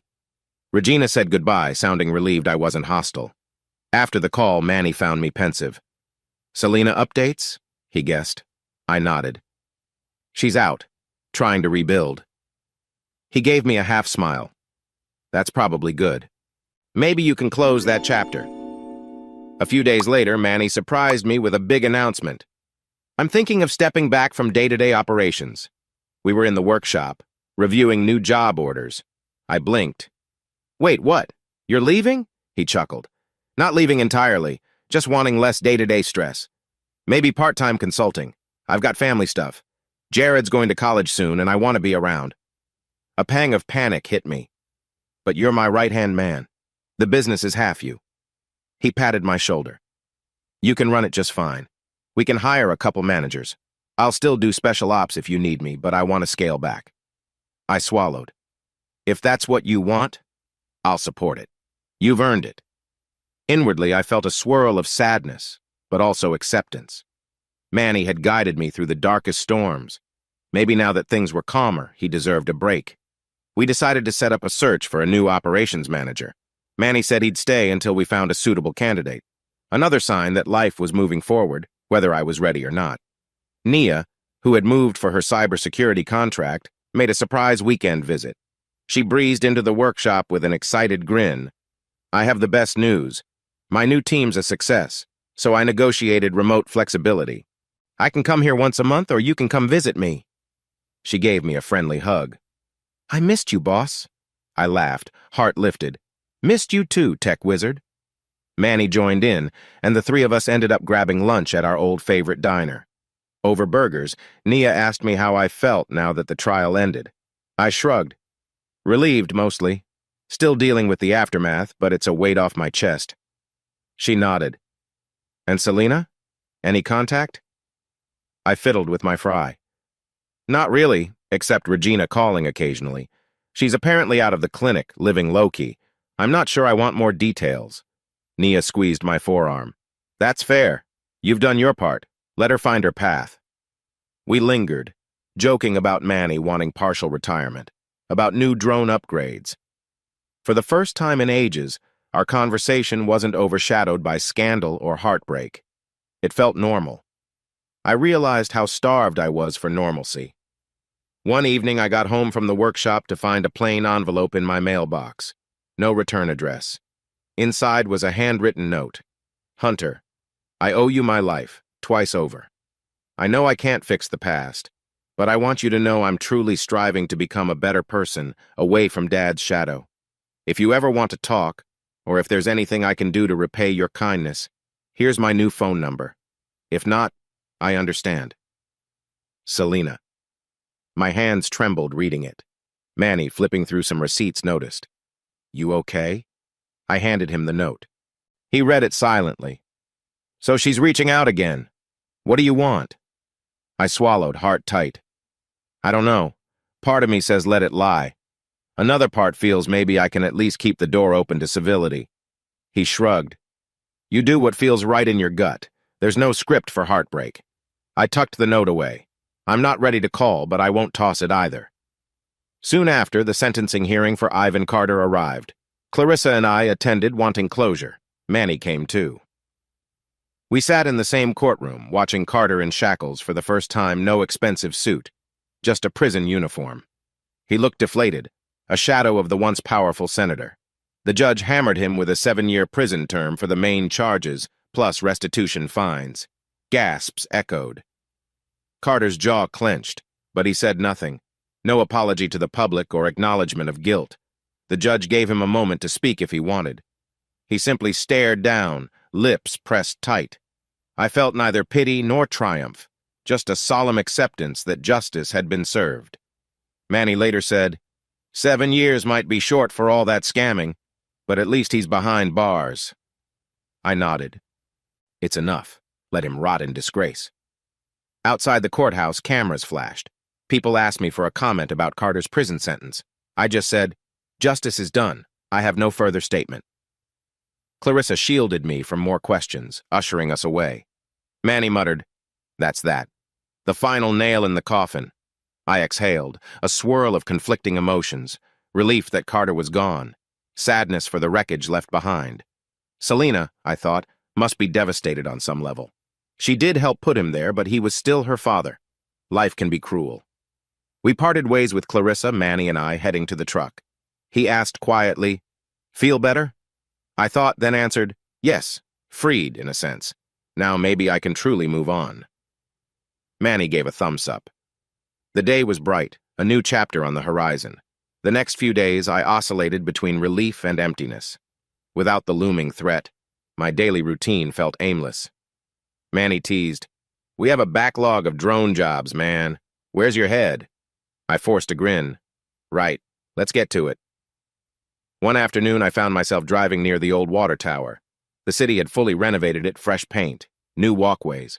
Funny how it symbolized so much. The place I first saved Selena's life, the place that set us on a doomed path. I parked, stepping out to gaze up at the tower. A sign read, Historical Landmark, renovation sponsored by Carter legislation. The irony stung. I recalled that day her falling, me catching her, the adrenaline, the moment I realized she wasn't just a random stranger. The memory no longer seared with heartbreak. Instead, it felt like a past life. I exhaled softly, returning to my truck. Time to let it rest. Manny's partial retirement approached quickly. Nia arranged a small farewell get-together at the workshop. Our staff, plus Manny's family, gathered with snacks and drinks. A few city officials Manny had worked with came too, praising his expertise. Manny gave a short speech, looking emotional. He singled me out. Hunter, you were a scrappy kid with a drone dream when we first joined forces. Look how far you've come. I'm proud of you. Keep pushing forward, man. This is your baby now, but I'm always a call away. Tears burned my eyes. I clasped his hand. Thanks for everything, Manny. I owe you big time. Jennifer, Manny's wife, teased. He'll still show up if you need muscle. Everyone laughed. A sense of closure warmed the air.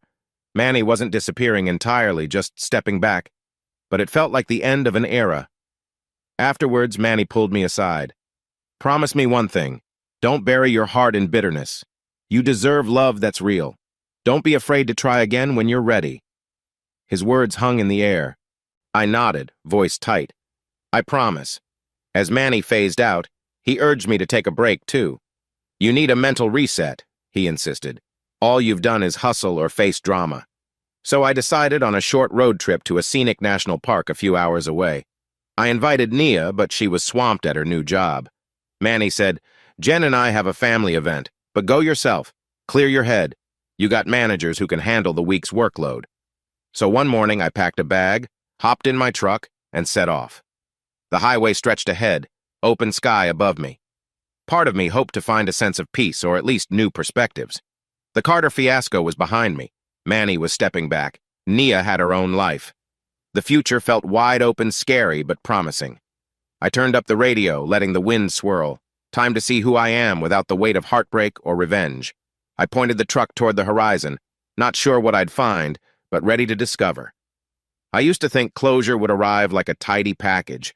The corrupt senator locked up, the cheating wife out of my life, the public scandal over. In reality, closure turned out to be more of an ongoing journey. Even as I cruised down quiet highways, the memories lingered. I found myself reflecting on everything.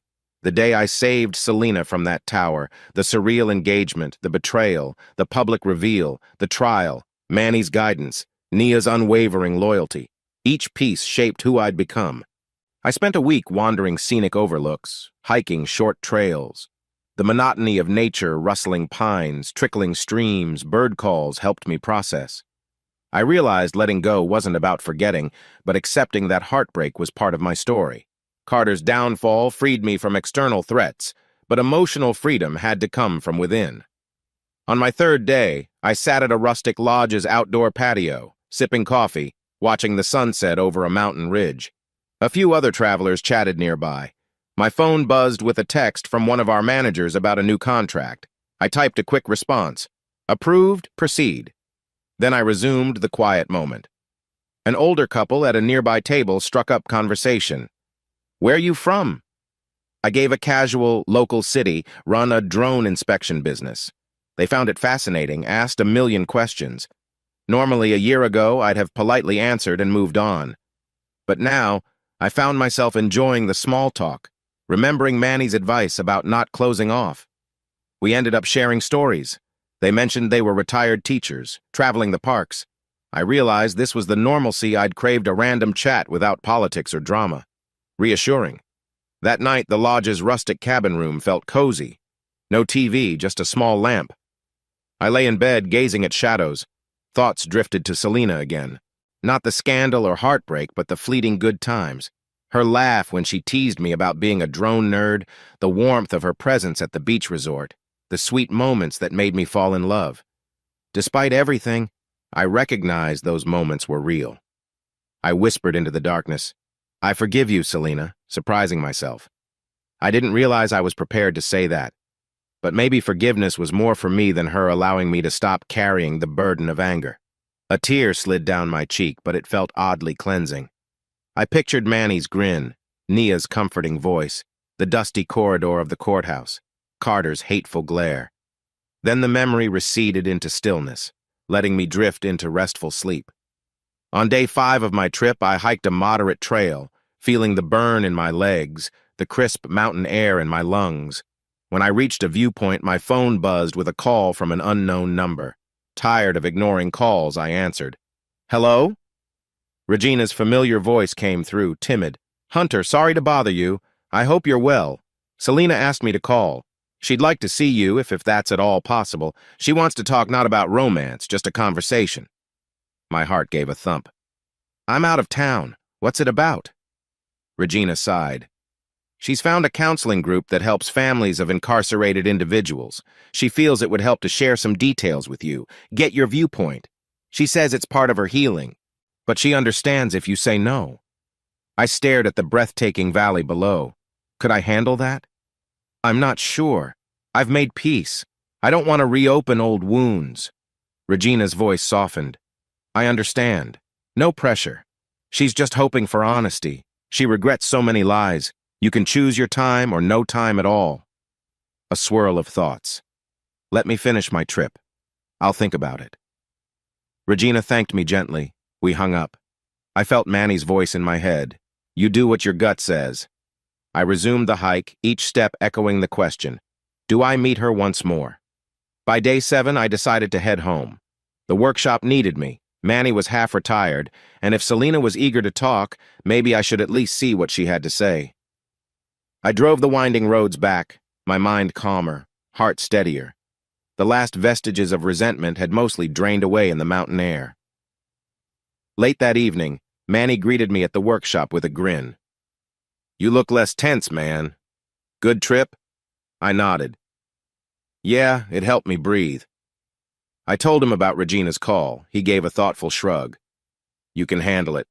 Just keep boundaries. Don't let her guilt you into anything. But if it gives you final closure, might be worth it." I patted his shoulder. "Thanks, friend." 2 days later, I texted Regina. "I'm back. We can meet briefly, in a neutral spot." She replied with gratitude. We arranged a quiet public park near downtown late afternoon. Manny offered to come as backup. I said I appreciated it, but I wanted to handle it alone. He understood, but asked me to keep my phone on. So there I was, on a mild autumn afternoon, standing near a bench by a small pond. Ducks paddled in the water, leaves turning gold. Selena approached slowly, arms folded, wearing a plain sweater and jeans, hair pinned back. She paused a few feet away. "Hey," I swallowed, nodding. "Hi." We both sat on the bench, leaving a gap of space. The hush felt thick. She took a shaky breath. She spoke first, voice low. "Thank you for agreeing to see me. I know we parted ways in therapy and you did so much, but I realize there's more I need to share." She looked up, eyes full of earnestness. "All my life, Dad molded me. I was a puppet. I lied to so many people, even myself. I want to live honestly now." I studied her face, trying to sense sincerity. She continued, "I want to be part of that counseling group for families dealing with incarceration. They suggested writing letters to those we wronged. I did that, but it felt incomplete. I needed to ask you if there's anything you want from me, any closure or questions you never got to ask." My throat constricted. Is there something I need to know? I exhaled. "I guess I want to know if there was ever a moment you considered telling me the truth about Zeke, about your father's demands before it all blew up." She nodded vigorously. "Yes, many times. But Dad threatened me, said if I told you, he'd cut my trust fund, disown me, sabotage your business. I was weak. I rationalized that I could keep both worlds afloat. I was scared you'd leave me if you knew. It was selfish." I felt a stab of old pain. "So you chose the easy path, letting the betrayal fester until I discovered it myself." Her voice cracked. "Exactly. And that's my biggest regret. You deserved honesty. Maybe we could have found a better solution. But I was a coward." Tears slipped down her cheeks. "I'm so sorry, Hunter." I closed my eyes, letting the wave of hurt roll through. Then I said quietly, "Thank you for telling me. For what it's worth, I might have tried to help you if you'd been honest sooner. But it's done now." She nodded, wiping tears. "I know, I can't undo it. But your forgiveness or understanding helps me move forward. Maybe one day I can do something meaningful with my life." We sat a moment watching the ducks. Finally, she turned to me. "Your drone company's doing well, I heard. I'm glad. You deserve success." I managed a slight smile. "Thanks. Manny's retiring, so I'm stepping up more. It's good, though." She fiddled with a leaf. "I'm not looking for friendship or anything. Just wanted to see if we could end on a note of mutual respect, or at least not end with hate."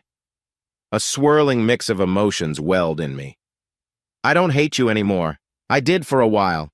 Now I see you were as much a victim of your father's manipulation as I was. But we all make choices. You made yours. I've moved on." She breathed out unsteadily. "That means the world to me. Thank you." She hesitated, then rose. "I should go. Thank you for hearing me." We stood. I offered a nod. "Good luck, Selena. Take care of yourself."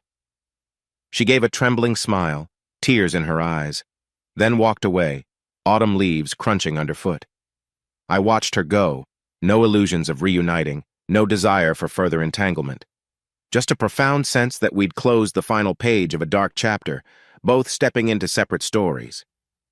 I filled Nia in by phone that evening. She listened, then murmured, "Proud of you. That took courage to face your ex-fiancé again." I shrugged, pacing the workshop. It wasn't dramatic, just a calm farewell. She's forging a new life, apparently. I guess I hope she does better. Nia's voice softened.